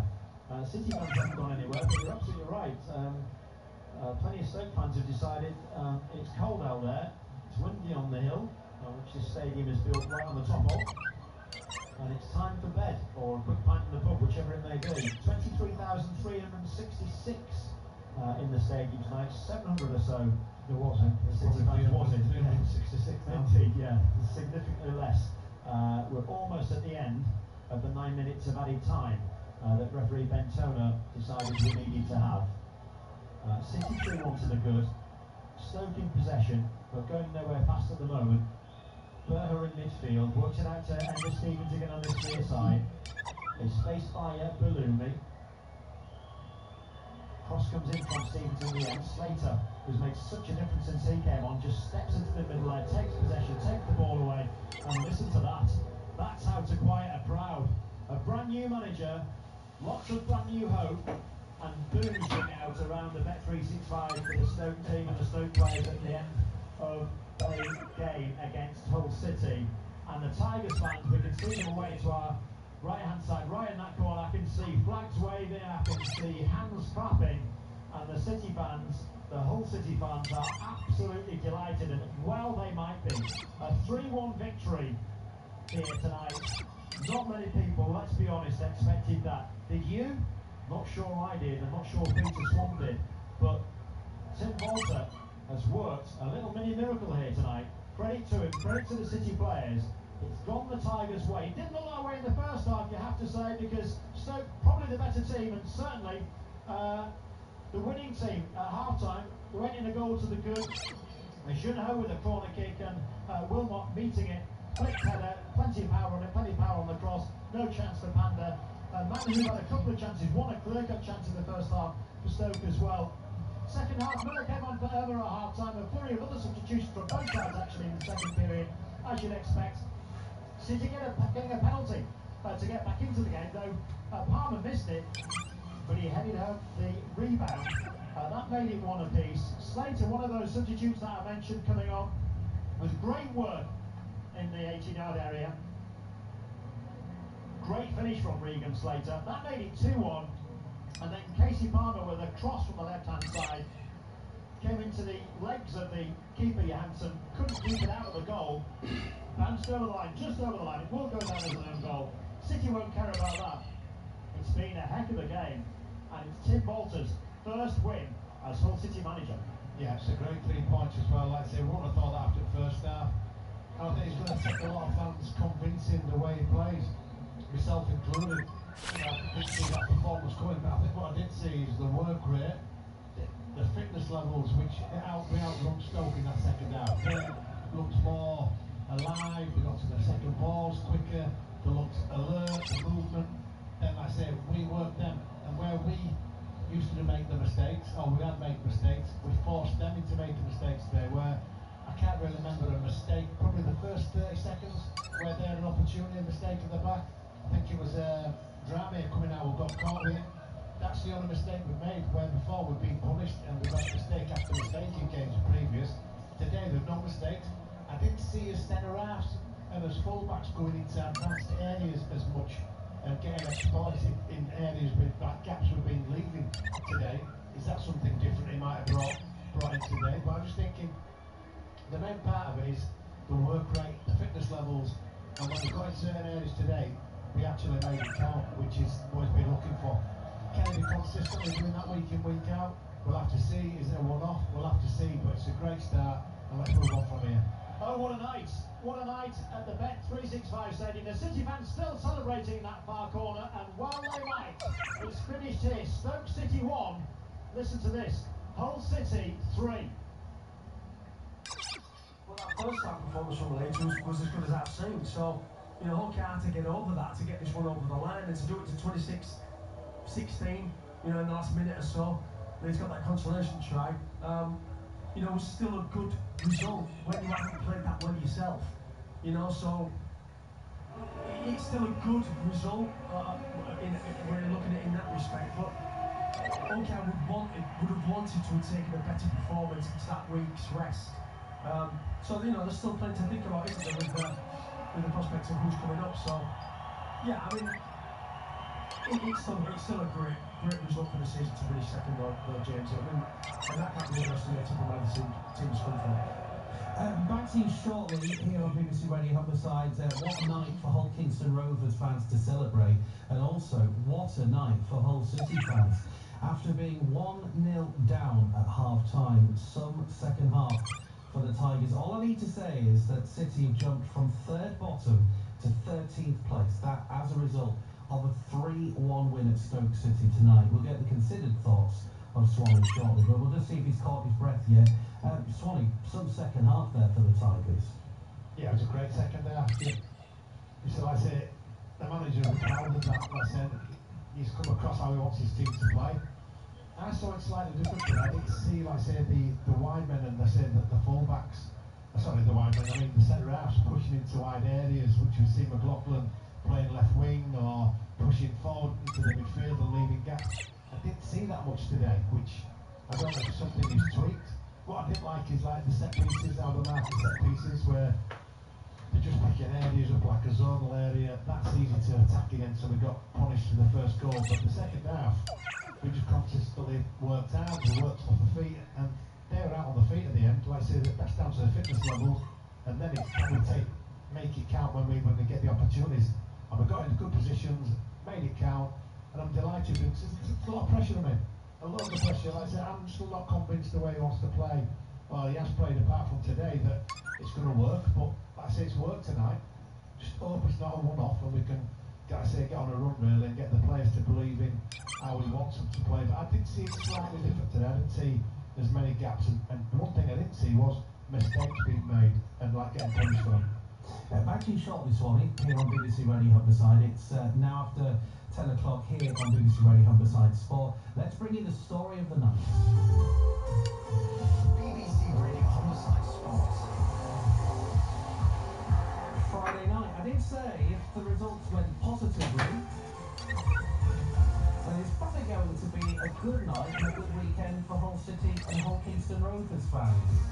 I think we can safely say the next 2 days for Robins and Tigers will be alright. However, City started the day third from bottom in the Championship. Things didn't go their way in the first half, 1-0 down the break. In the second half, Casey Palmer will take this penalty kick for the Tigers, playing his 201st Championship game. Casey Palmer then, with a penalty. The City fans away to his left-hand side. If he scores, it's parity. Johansson in goal. Bounces up and down on his line and saves. But Palmer home the rebound. Casey Palmer scores for City. While there was a little fortune about that, the penalty wasn't great. The reaction from Palmer to it was, and he heads home. Johansson no chance with a second attempt. It silences the Stoke City fans in the stadium, and it'll make a whole lot of Hull City fans a whole lot happier. We played for almost 90 minutes of the second half here. It's Stoke City 1, Hull City 1. Terry says, well done Hull City, one swallow doesn't make a summer. Let's think about that after tonight. Just inside the box, Regan Slater on his right foot, gets a shot away, and gets a goal for City. Regan Slater, right-footed, snapshot from the diminutive City midfielder. He goes to celebrate in front of those City fans in that far corner. And Hull City and Tim Bolter have the lead in a league game, in any game, for the first time this season. It's the Tigers leading here at the Bet365. It's Stoke City 1, Hull City 2. 24th of April, that was the last time Hull City won, a 3-2 victory at Coventry City. Since then, no wins in pre-season, no win in the cup, no win in the league. On that night, Casey Palmer was on the score sheet. Guess what? Casey Palmer gets across it, takes a deflection, has that gone in? Look back, it might be good hands, takes a deflection off the keeper. I'm not sure the keeper got the last touch, I'm not sure the City got the last touch. What I am sure of is that City have three. City have the lead here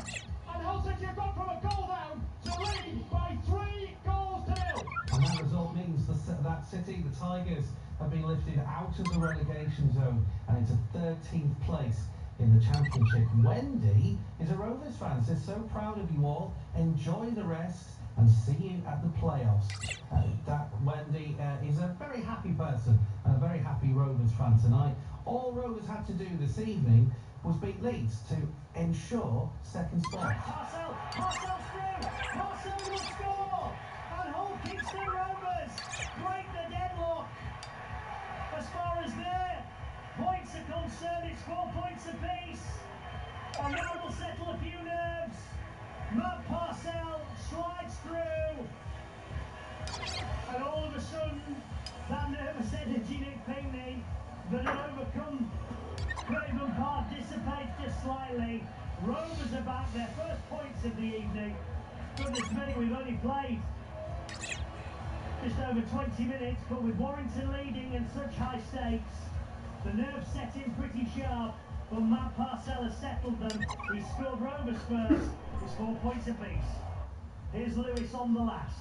Goes aerial, Edgell comes to take, he's going to have to go fair way, he's lost it! He's lost it!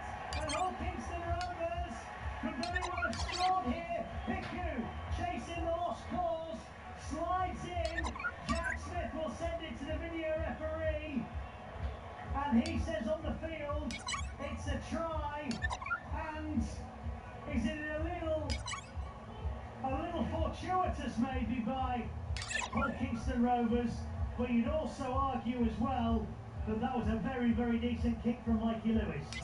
Here is Parcel, looking for options, fires a pass to Lewis, rounds one, rounds another, finds the pass, and that is magic! Mikey Lewis passing the ball to Tom Opacek, and Hull Kingston Rovers, best period of play from them in this game, and Lewis has got it in him, unlocked the defence, set Opacek away, and scores the try. 3 metres shy of the Rhinos goal line. And they're queuing up. Here comes Sue! Sue! Sue! Will score. The referee will check here. And he says try on the field. And Soaso Sue could very well have put a bit of distance between Hull Kingston Rovers and the Leeds Rhinos. A metre shy. Hull Kingston Rovers could seal the deal here. Parcel, Broadbent, this is Hiku, out to the side, Burgess! Burgess is in, Touch Judge is in for a conversation, no video ref needed, we're not sending it to a higher power on this occasion, the look on the field is enough, 24-10, and Hull Kingston Rovers whisper it, but I think they've probably sealed it then. Then you can whisper it, now you can shout it from the rooftops. Getting you closer to your club. BBC Radio Homicide Sports. Well done to the Tigers, well done to the Robins. On a winning weekend, it's the winning weekend start here on BBC Radio Homicide. Whether you're a Tiger, whether you're a Robin, I'd love to hear from you this evening. Give me your thoughts. You can text 81333. You can WhatsApp 08000 321 333. Start the text, start your WhatsApps with our rate. I'll be to Nick Pinkney shortly. Final thoughts from Swanee before he heads off to have his weekend start a little bit earlier than certainly next week when it's back to a Saturday game. Swanee, we had a text there from someone saying, or a call from someone saying one swallow and all of that, but for now it doesn't particularly matter. The fact is Tim Volter's got his first win, which will be a huge shot in the arm for him this weekend. Yeah, come on, stop being negative. I was negative at the start, but at the end of the day, you're waiting for that performance. Got to enjoy tonight. Like I say, it took a while in coming to get his first win. So like I say, we can't be negative on the back of it. We can all think what we like going forward. Is it just a one-off? We don't know. Like I say, we hope not. Like I say, let's hope this is the start. But I still don't believe that the players have bought into where he wants him to play 100% of it. I didn't see them playing like that as much today. Like I say, I didn't see them gaps appearing. I didn't see mistakes, which we've seen previous to games that we've been punished for. So things like that have been cut out. So we've got to enjoy what's happened in front of us today. I mean, that's some great performances. Poundor pulled a couple of great saves off when needed. Drame at left back, thought he was outstanding. And then 2 players for me that changed. It was like Miller and Slater when they come off the bench. They brought that bit of extra to it, they bit of extra legs and energy. And we just run into the ground. Like I say, you could see, you could feel, and when you're watching the game, that Stoke had gone, physically had gone. Like I said, can we now counter them? Can we get on top of them and punish them for their fitness level? And we did do. Fantastic result, Swanee. Thank you very much. We'll see you next Saturday at the MKM Stadium. And weekend off, Jim. Love it. You'll be grumpy next Saturday when it's a 3 o'clock kick-off, won't you? You'll be thinking, this is ruining my weekend, this. It's happening already, stop it. Swanee, enjoy your weekend, and we'll see you at the MKM Stadium next Saturday. 3 o'clock kick-off, the first one of this season for the Tigers. Should be a special day. Let's talk about Hull Kingston Rovers' special night in East Hull for the Robins. Former Hull Kingston Rovers player Nick Pigney has hung around for a couple extra minutes. So euphoria for the Tigers tonight, even more euphoria for Hull Kingston Rovers fans. Yeah, absolutely. I mean, the second place finish was probably above what anybody thought they was going to achieve this season. So to get that, it's a great season for this club, and moving forward, you know, we've got a huge game coming up in the semi-final at home in what will be in front of a packed house here at Craven Park. On what an occasion that should be, and yeah, the team gets a week off, a well-deserved week off, and so do I, which is fantastic. So yeah, look, it's just incredible, isn't it, to know where this club's come from, to get to this second place finish though. Yeah, it was a little bit of a under par performance tonight, I'd say, but they still got over the line at 26 points to 16 against the dangerous Leeds team tonight. You know, we're still, you know, touch from doing so. It's all roads lead to the semi-finals now. I do hope that Swanee's gone, because he'd be very annoyed at what you just said there. Obviously, the fact they finished second is an amazing achievement, but just on the case of it being a weekend for R&R, bumps, bruises, that kind of thing. Tango didn't play, Neville's obviously out as well. Hugely important, I guess, the week off in terms, and I hate the expression because it's cliche, but wrapping in cotton wool. But that's exactly, I guess, what Hull Kingston Rovers can do, isn't it, for the next fortnight? Is protect the players and get the best possible squad ready for that game. Yeah, you'd expect it to be a welcome break, wouldn't you? And hopefully the disciplinary thing will go well with Milchella, and they'll have a full squad to choose from come next week. So yeah, look, there's a lot of things to talk about, a lot of meetings to be had, and I'm pretty sure this team will get together and tell each other how much this semi-final running will mean to each other. But yeah, it's a massive event in prospect, isn't it, for this club, and hopefully just to start things to come. Absolutely. Good to speak to you, obviously in these exciting times as well, Nick. Have a great weekend and enjoy your week off. Thank you very much. By the way, I need to point out he's just a week off from being with us. He's still got a day job to look after as well. That's Nick Pigney, former Hull Kingston Rovers player. We'll have him back when Hull Kingston Rovers return in that playoff semi-final leg at Craven Park in a couple of weeks' time. And don't forget to stay listening to BBC Radio Homicide for all the news and all the build-up to that game. Don't forget to subscribe on BBC Sounds to Hull Kingston Rovers. Search Hull KR on BBC Sounds on app and on the website for your chance to keep up to date on your club as we get you closer to your club. City fan Joe, old Grandpa Joe's watched the game tonight. Evening to you, Joe. Evening, James. How are you? Well, I'm all right. And what about you? How are you feeling? The first victory from Hull City since the 24th of April earlier this year. It's been a long time in coming. How does it feel? It's an interesting one, isn't it? Because we've gone from not winning in the league at Stoke since 8 days after I was born to winning twice there on the bounce, which is incredibly strange. And the game itself, I thought the first half before Stoke scored, we had a lot of the ball as per, but in transition and out of possession, we were just incredibly open, and we struggled to create anything clear cut again, and it could have been 2 or 3-0 had Stoke been more clinical. We had a chance in the first 18 seconds, and then the second half something just clicked. and we've been waiting for it to click for so long. I don't think the result is 3-1 without the penalty, but I think that penalty gave us the platform to push on and do more in the game. In typical Hull City fashion, we did our best not to score it, but something happened, and I hope to absolutely everything that this is a platform to put the negativity behind, and I hate being negative, but I'm just happy recent weeks. Richards and he's told Joe, says, blimey, let's hope it's a kickstart for the new look Hull City. Fortune favours the brave. Well done to Tim and City have won. Let's have it. So the big question is, and City fans, like any team, City fans have seen one win can really be the catalyst. I think back to 2007 when Hull City, I think 2006 when Hull City beat Cardiff, which led on to what eventually became the following season, the promotion to the Premier League for the first time. Could this be that pivotal win that gets Tim Walter the team he wants, that builds the confidence, that begins the run, that builds the consistency?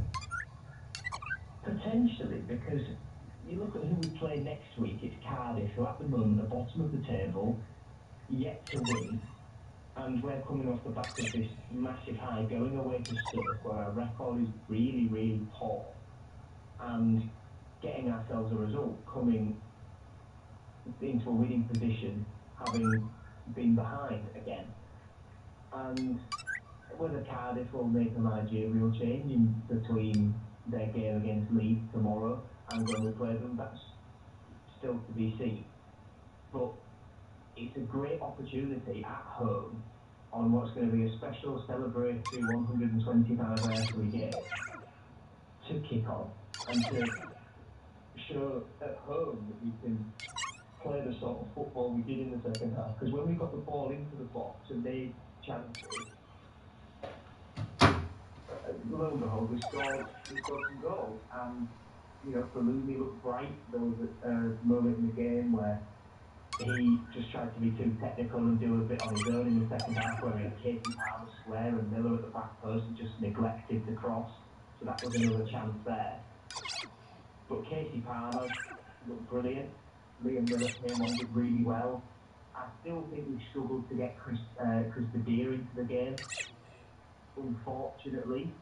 And whether that's just a quality issue or a system issue, I mean, we don't really know yet. We've just got to give it time to find out. But if we can get a striker in the game a little bit more and play the way we did in the second half, things could be looking bright in a few weeks' time. But that's all to be seen, I suppose. And there is potentially another striker coming through the door. Joe, thank you very much. Old Grandpa Joe there, YouTuber and Hull City fan. This one says, Thomas, he should be a starter. Tiger, says Regan Slater, shows he should be one of the first names on the team sheets. 3 points, yeah. Thomas, thank you very much for that. 10 minutes to go of the programme tonight. Look to hear from you, City and Rovers fans. You can text 81333. You can WhatsApp 08000 321 333 for RH at the start of the text and the start of the WhatsApp, so you can get in touch on social media at Humberside Sport. So happy Hull City fans, equally happy Hull Kingston Rovers fans. Let's talk to Julia on the programme. Evening, Julia. Good evening. Now, we talked to you on our breakfast show, and I have to say, hands up for varying reasons. Didn't hear it this morning. Were you optimistic when you spoke to Kofi first thing this morning? Optimistic, yeah. I was willing Rovers to score because I thought we'd do it by 40. Well, okay, maybe I won't ask you to give me the lottery numbers for tomorrow night, but you must be delighted. I mean, not just the result, but where this result leaves Hull Kingston Rovers at the end of the regular season. Absolutely. I must say at half-time I was looking at the Warrington score thinking, goodness me, it could be running close. But absolutely, I mean, we've had a fabulous season. We've had the best season probably for about 30 years. And, you know, if I'd thought that we were going to finish second at the beginning of the season, I'd have taken it. But obviously, when you're so close to being top of league leaders, it's like, wow, what a great season. Yeah, and the club itself is just you know, it's been awesome this season, on and off the field. So it's just nice to see, nice to be a Rovers fan for a change. Yeah, and how do you feel about the fact that it was this close? You can't see what I'm doing, but this close to it potentially being the league leaders' shield. One game, one moment in a game a couple of weeks ago, and that was the difference. Do you look back at that and think what might have been, or is second and a semi-final place enough for you? Well, you do, obviously, because, you know, when you are that close. But part of me, I'm always a glass half full, is that, you know, maybe we needed a wake-up call before we got to the grand final, and that was our wake-up call, because you saw the players coming off the pitch absolutely distraught that they'd lost that game. And they'll remember that, so that when it comes to it again, that, you know, we're playing Wigan in the grand final, which I firmly believe that we'll be in the grand final, that if we go down to 12 players, as we did, we'll be able to, you know, fight that out. Because if you think this season, we haven't had many bins, and in fact it'd be interesting to see the disciplinary record. I think Rovers has probably had one of the best ones of all season, and we haven't been down to 12 men often, and down to 12 men against Wigan is a tough call twice, isn't it, for 20 minutes of the game. But, you know, they'll learn to tough it out, they'll learn from that, and they'll have that extra resolve to make sure that when it comes to it at Old Trafford, that they can win.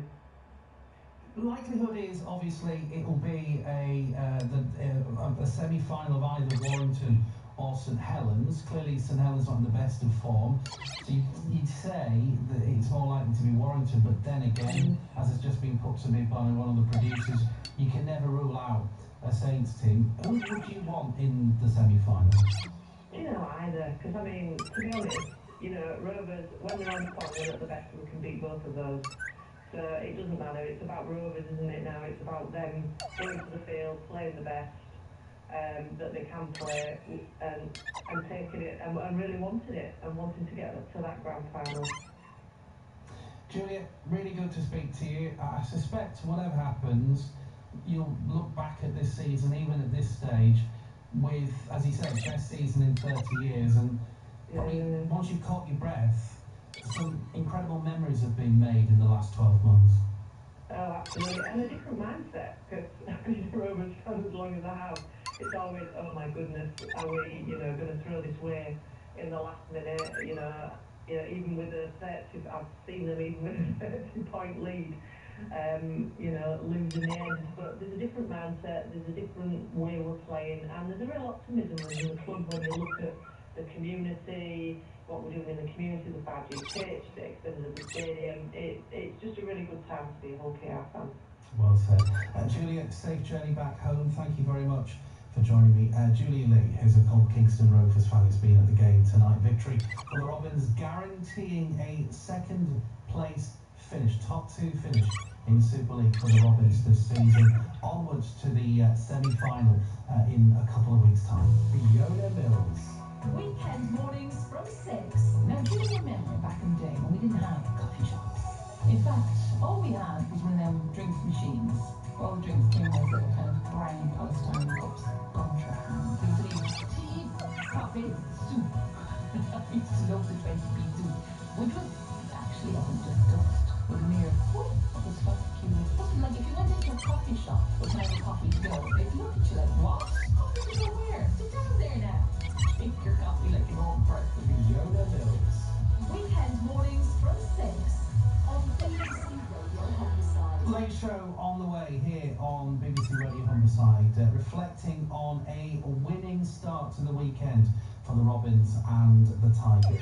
You can have your say on your team between now and 10 o'clock this evening here on BBC Radio Homicide. In the last few minutes, we've spoken to the Hull City manager, Tim Volter. And first of all, congratulations on your first run as Hull City manager.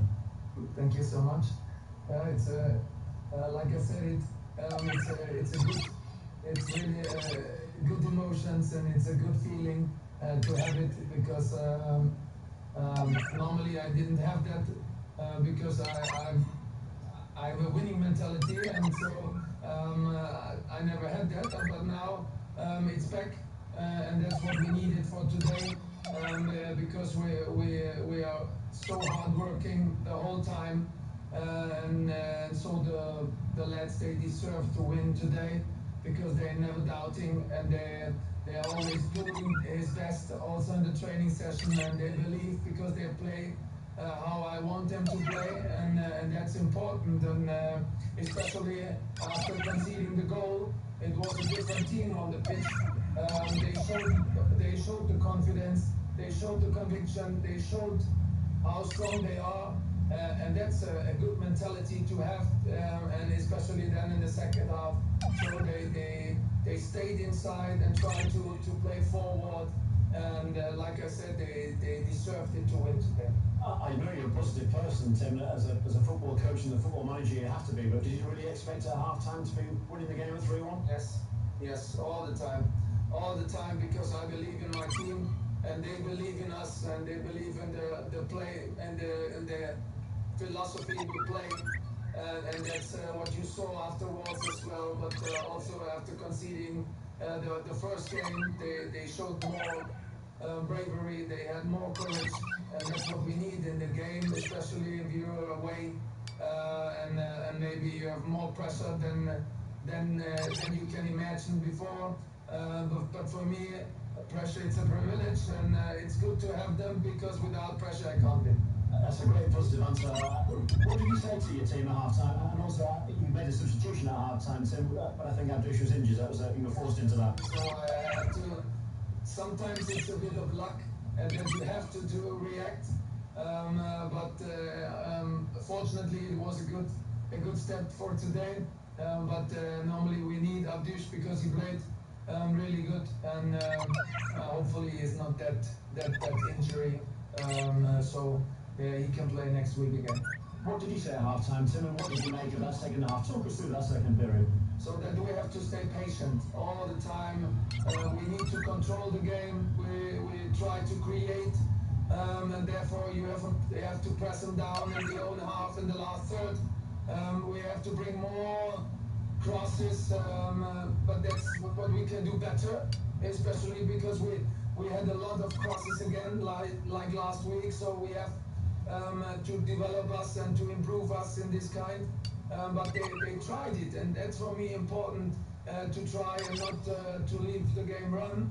And it's good to have such a mentality, that you try forward, that you try to create, that you try to flick. So and that's what we need, especially in the last third. So you have to be creative, more creative against the lower block, and that's the hardest thing in football. But the boys did it today. They created, and at the end we deserved it to win. So you've definitely done something right tonight, because the chairman and the vice chairman are queuing up to say hello to you, and I still congratulate you. They'll come down to see you, which is nice to see.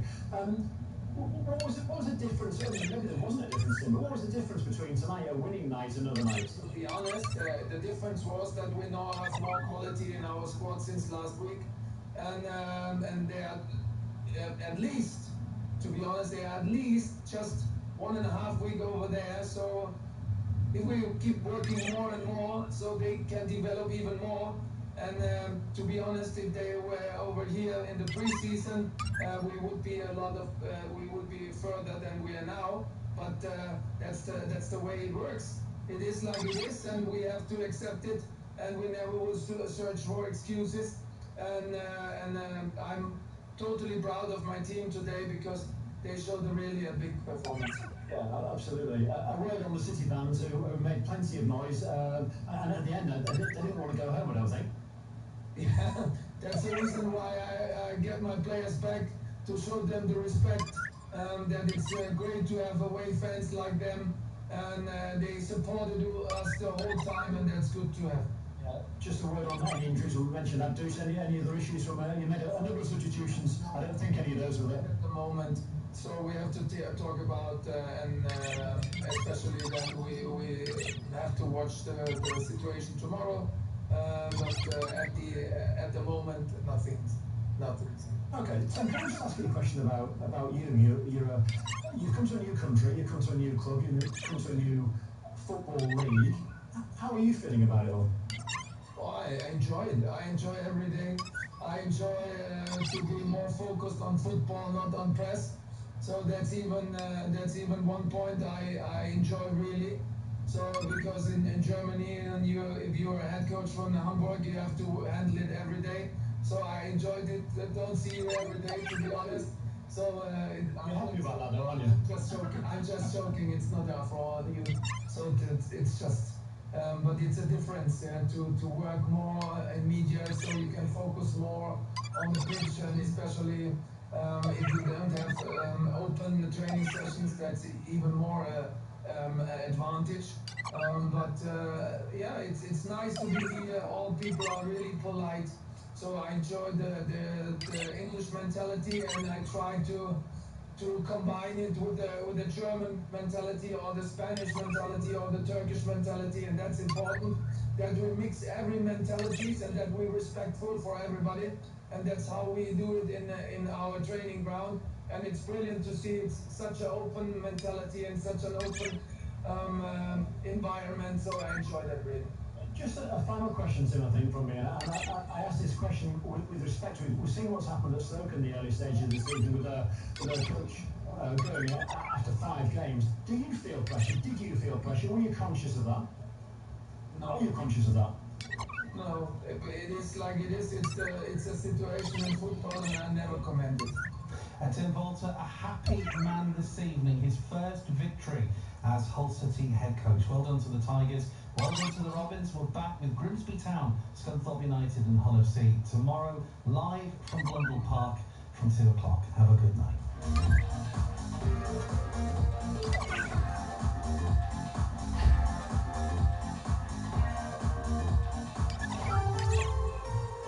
Getting you closer to your club.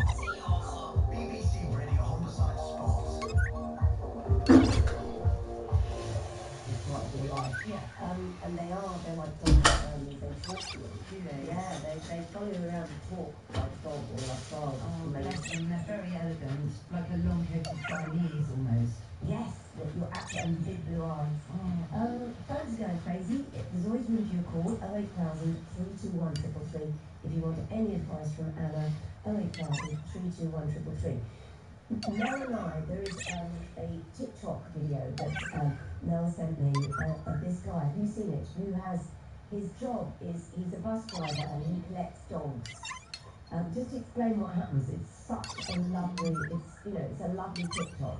Well, it's just that the dogs know when they're being picked up, and it's quite a rural setting, so there's a curb waiting. It's a proper bus. They sit on the seat. It's like an old-fashioned 1950s, in fact, it probably is just refurbished, old, sort of, Fonz, Happy Days style bus, and they all have their seats, and they all know exactly where to position themselves, and they can look out the window, and there's lots of fresh air coming in, and it's lovely. And Mel sent me this, and he went, I want to be that driver, and I went, I want to be that driver. Anyway, Mel then said to me in the week, listen, I found the equivalent in this country. He doesn't actually have a bus, but he does collect local dogs, and this is a doggy day care business that has plans to operate in a field near the Peak District National Park. They have now, these plans, been approved. It's called Forest Dogs, and it can look up to 22 dogs on a former equestrian site on Shorts Lane near Dawes. So anyone who's listening to us in the Peak District, you probably know this area. The proposal attracted some objections, but the business offers forest walks for dogs before they return to a doggy daycare centre, which is currently run by the owner, Andy Irving, and it's in his family home. I am so pleased to say the man behind this, Andy Irving, joins Anna and myself for Barking at the Moon. Hello, Andy. Hi Joe. Hi Anna. Congratulations. I mean, it was a bit of a bumpy ride for a while, wasn't it? It was. It was quite a long, hard slog, to be fair. But yeah, we're through now, and we're really pleased. So yeah, the hard work starts now. To be honest, we've got a lot to do. You've got what was an equestrian site. So that's just, it's land, I suppose. When you say you've got a lot to do, what do you mean now? Build the facilities and recruit? your clients? Well, I mean, we have a big waiting list. We've been running since 2019. I've got 4 full-time, well, 3 full-time, 1 part-time member of staff already. But yes, we will have to recruit. We're going to have to refurbish the stables. We've got a lot of fencing to do, planting trees. We've got, quite a comprehensive plan. But yeah, this week's been pretty manic, so we need to, work on it next week. Well, no, well, congratulations first of all. I mean, the stables sound really, really interesting. So, what would your plan be to have actual kennels there for sort of long-term stay dogs, or is this just literally a daycare setup? Yeah, it's not kennels. It's nothing really to do with kennels. It's daycare. We pick up dogs ahead, from before, but the people kind of going around in a bus. I don't have a bus yet, but I do have 3 vans, 3 kitted out vans, and we go around, we collect the dogs, we have a great kind of group walk, and then we come back with some of those to my family home and relax, do the daycare part. But this land will just give us the opportunity to do that, but with more dogs and more space, and How many dogs are you doing it with at the moment?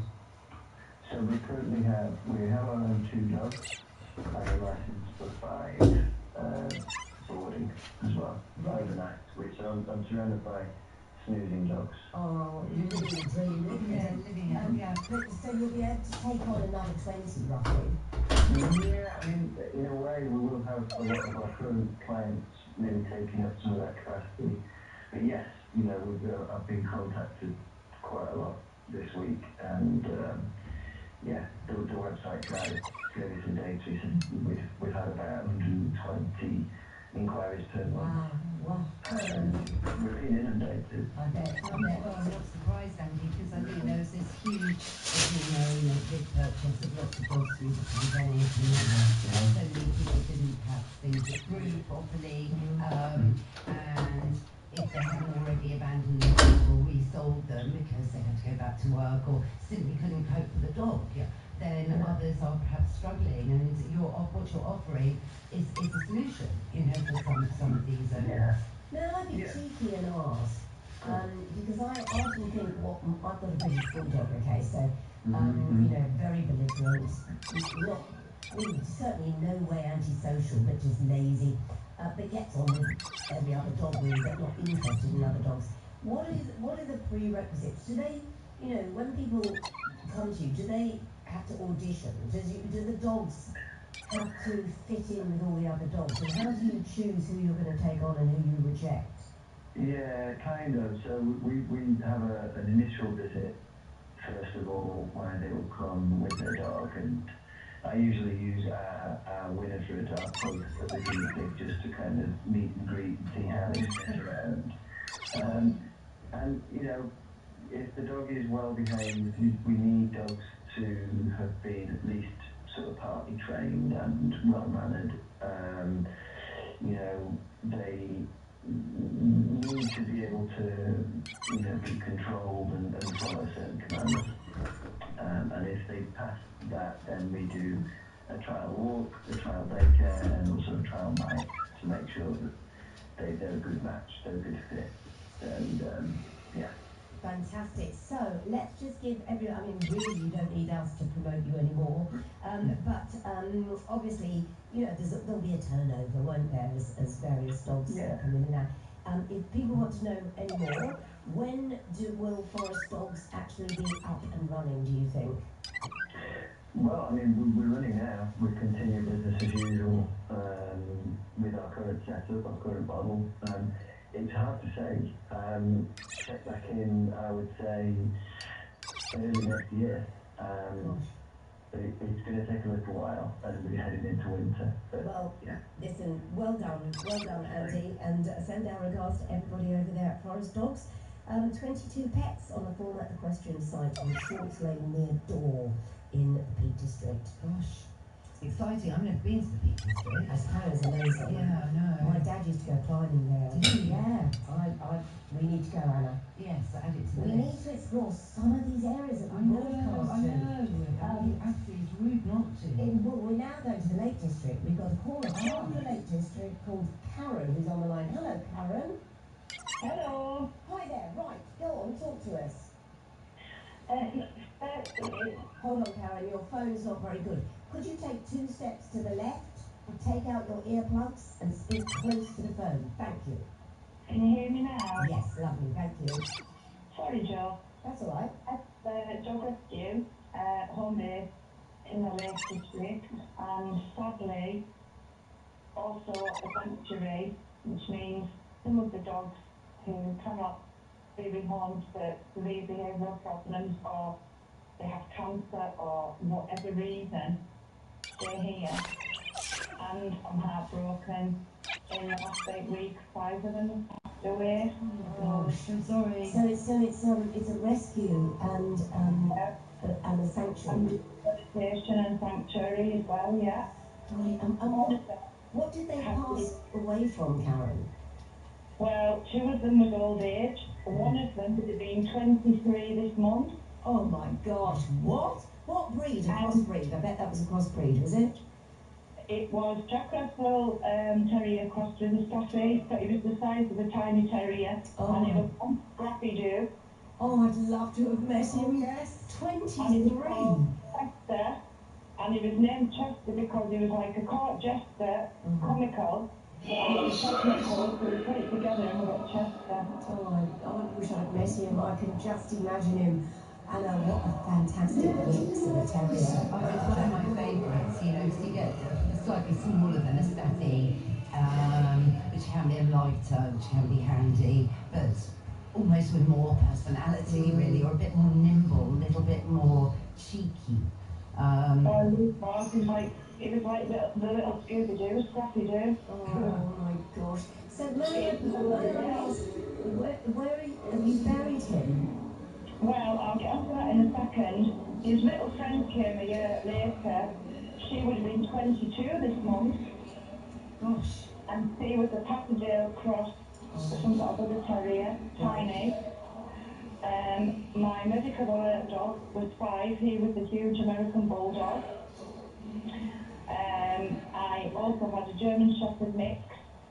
She would have been 8 this year. And also a Mastiff who was 10. Anyway, I'm moving home.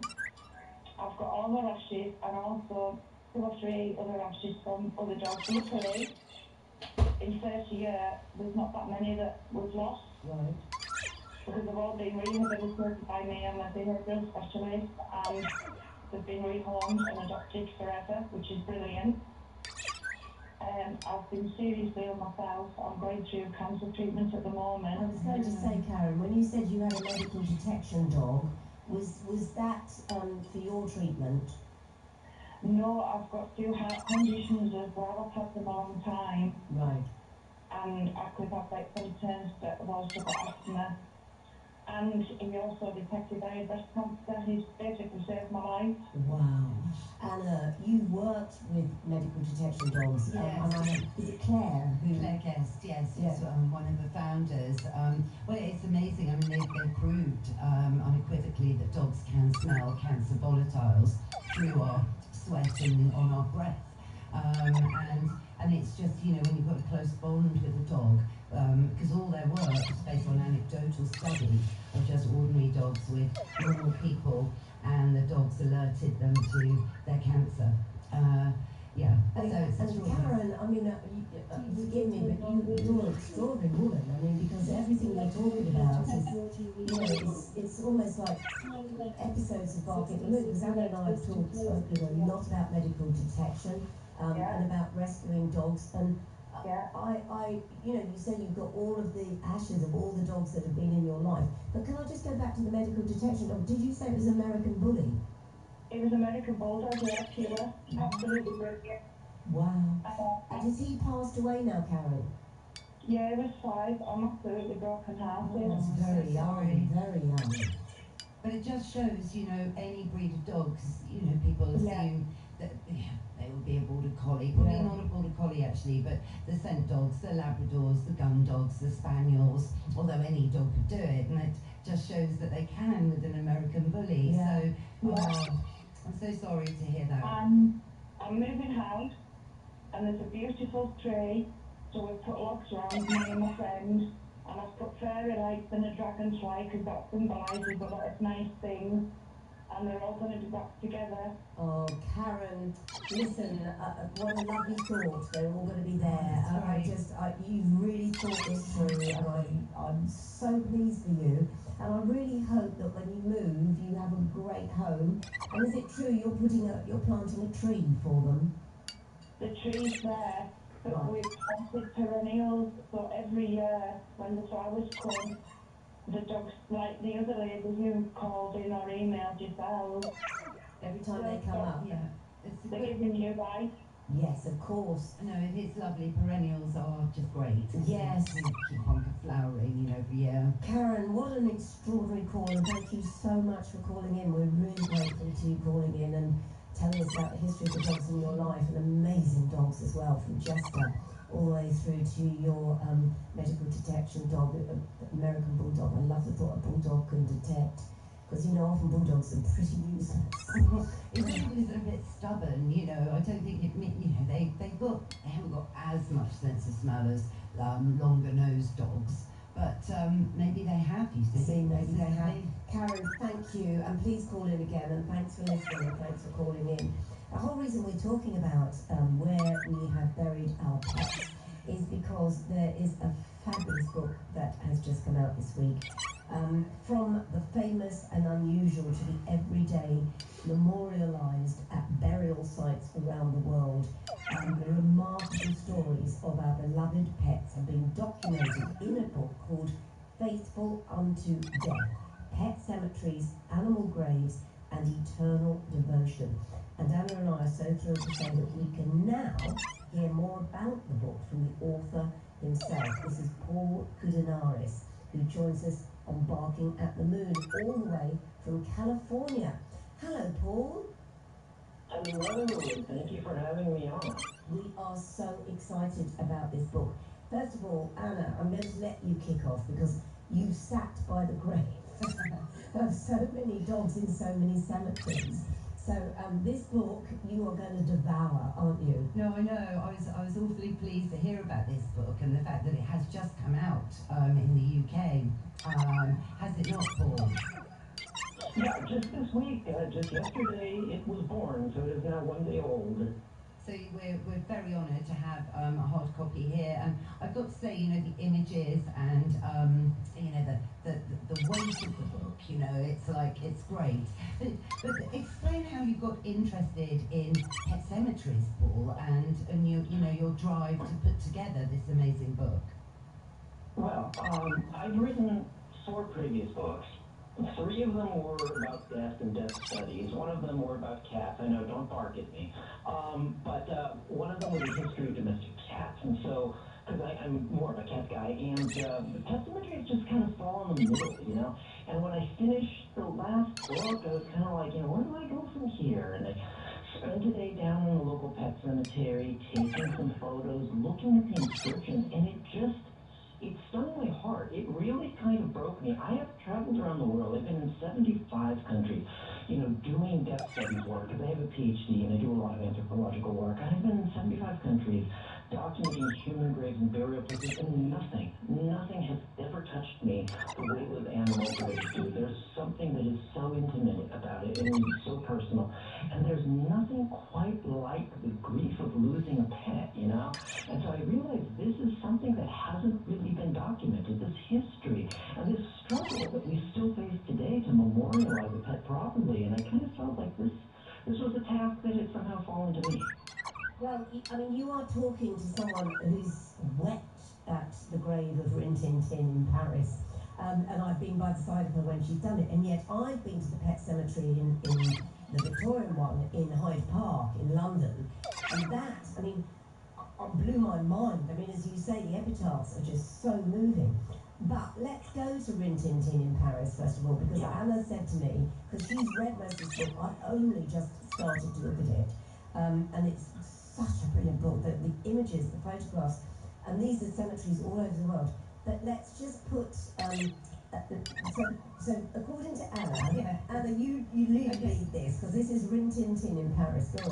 Well, you know, Paul, I was fascinated by Rin Tin Tin, as you know, that he is still probably the most famous dog that has ever lived. Most iconic dog in history, absolutely. Yeah, saved Warner Brothers from bankruptcy, earned more than Greta Garbo in his lifetime.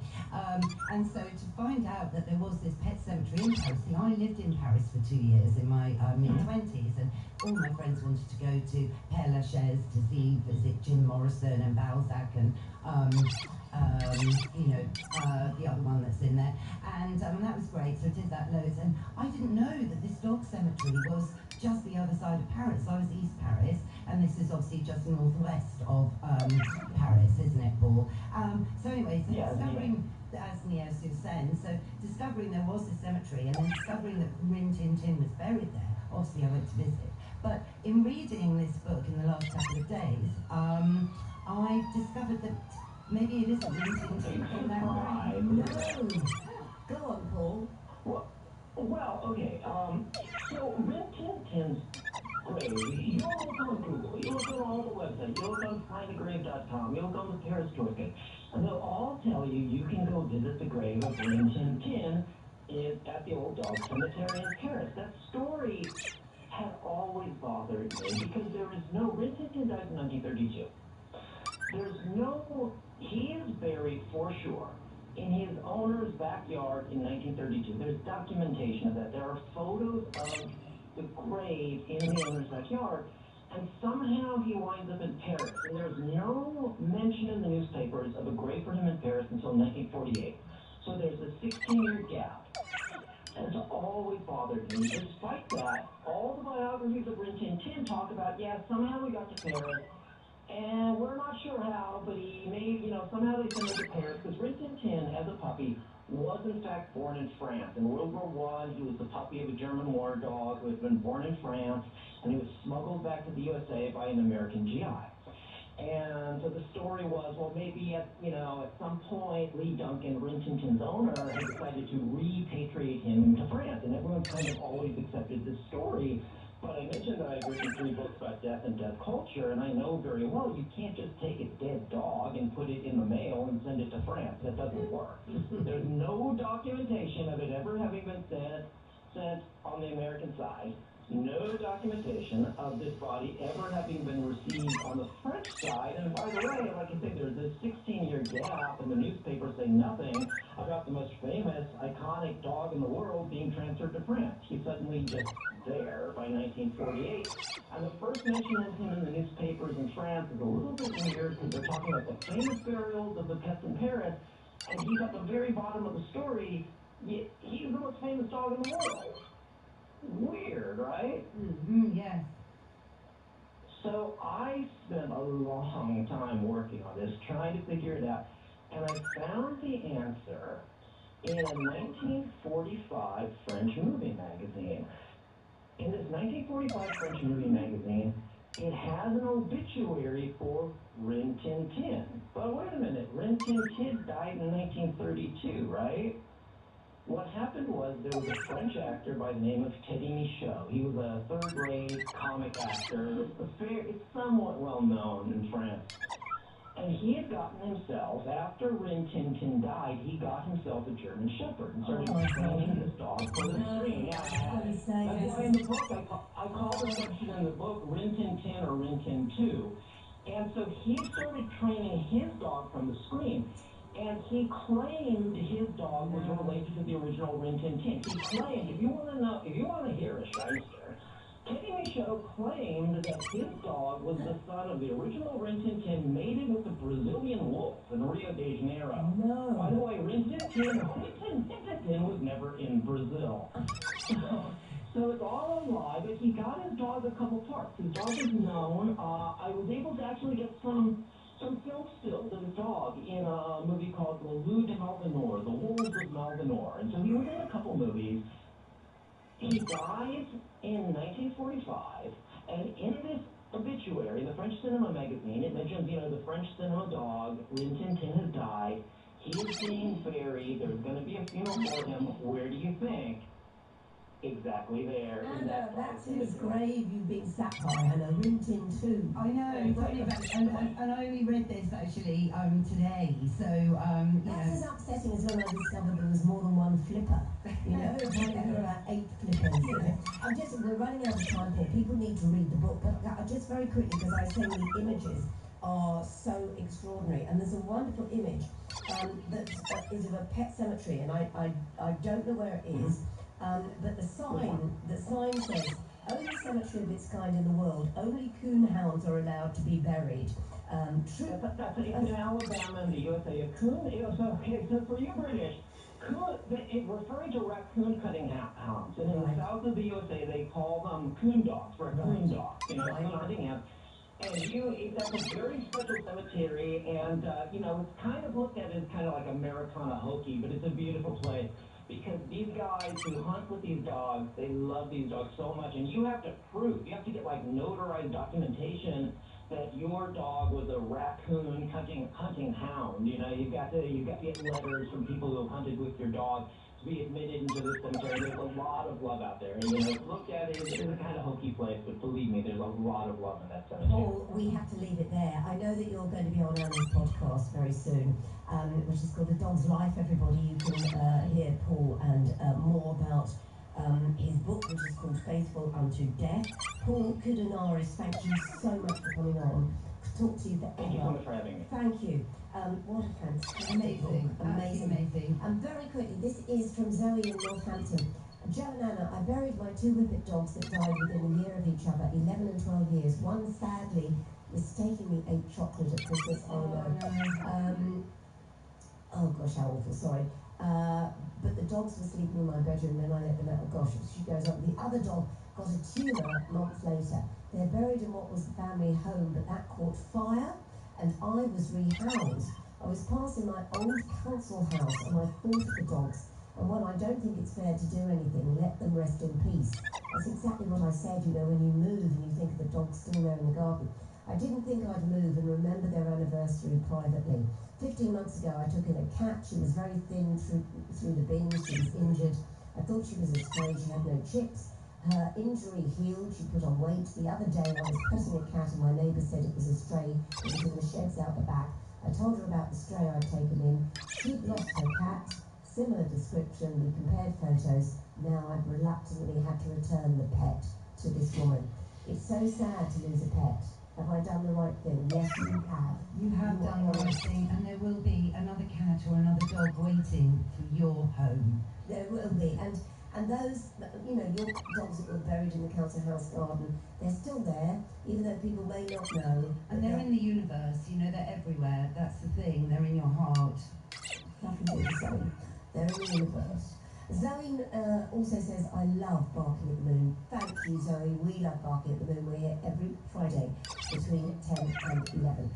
And as I say, if you want to hear more of Anna, then she has a podcast called A Dog's Life. The latest episode, Anna? Well, the one that's dropping on Sunday is with the amazing Ken Farthing of Nowzad and talking about his book called Operation Ark. And that is a good listen, so please tune in on all apps.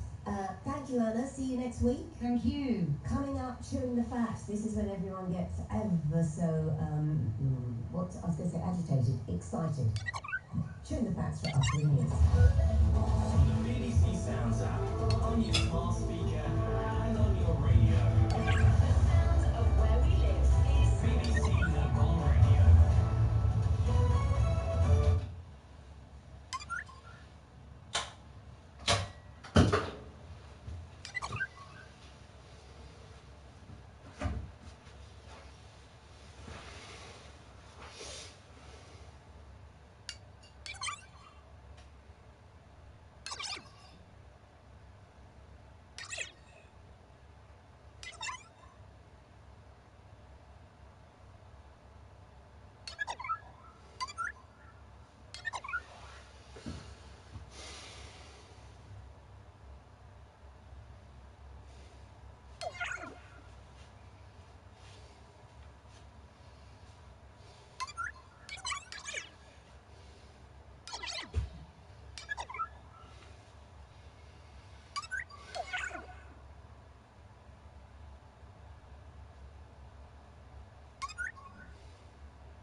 Yeah.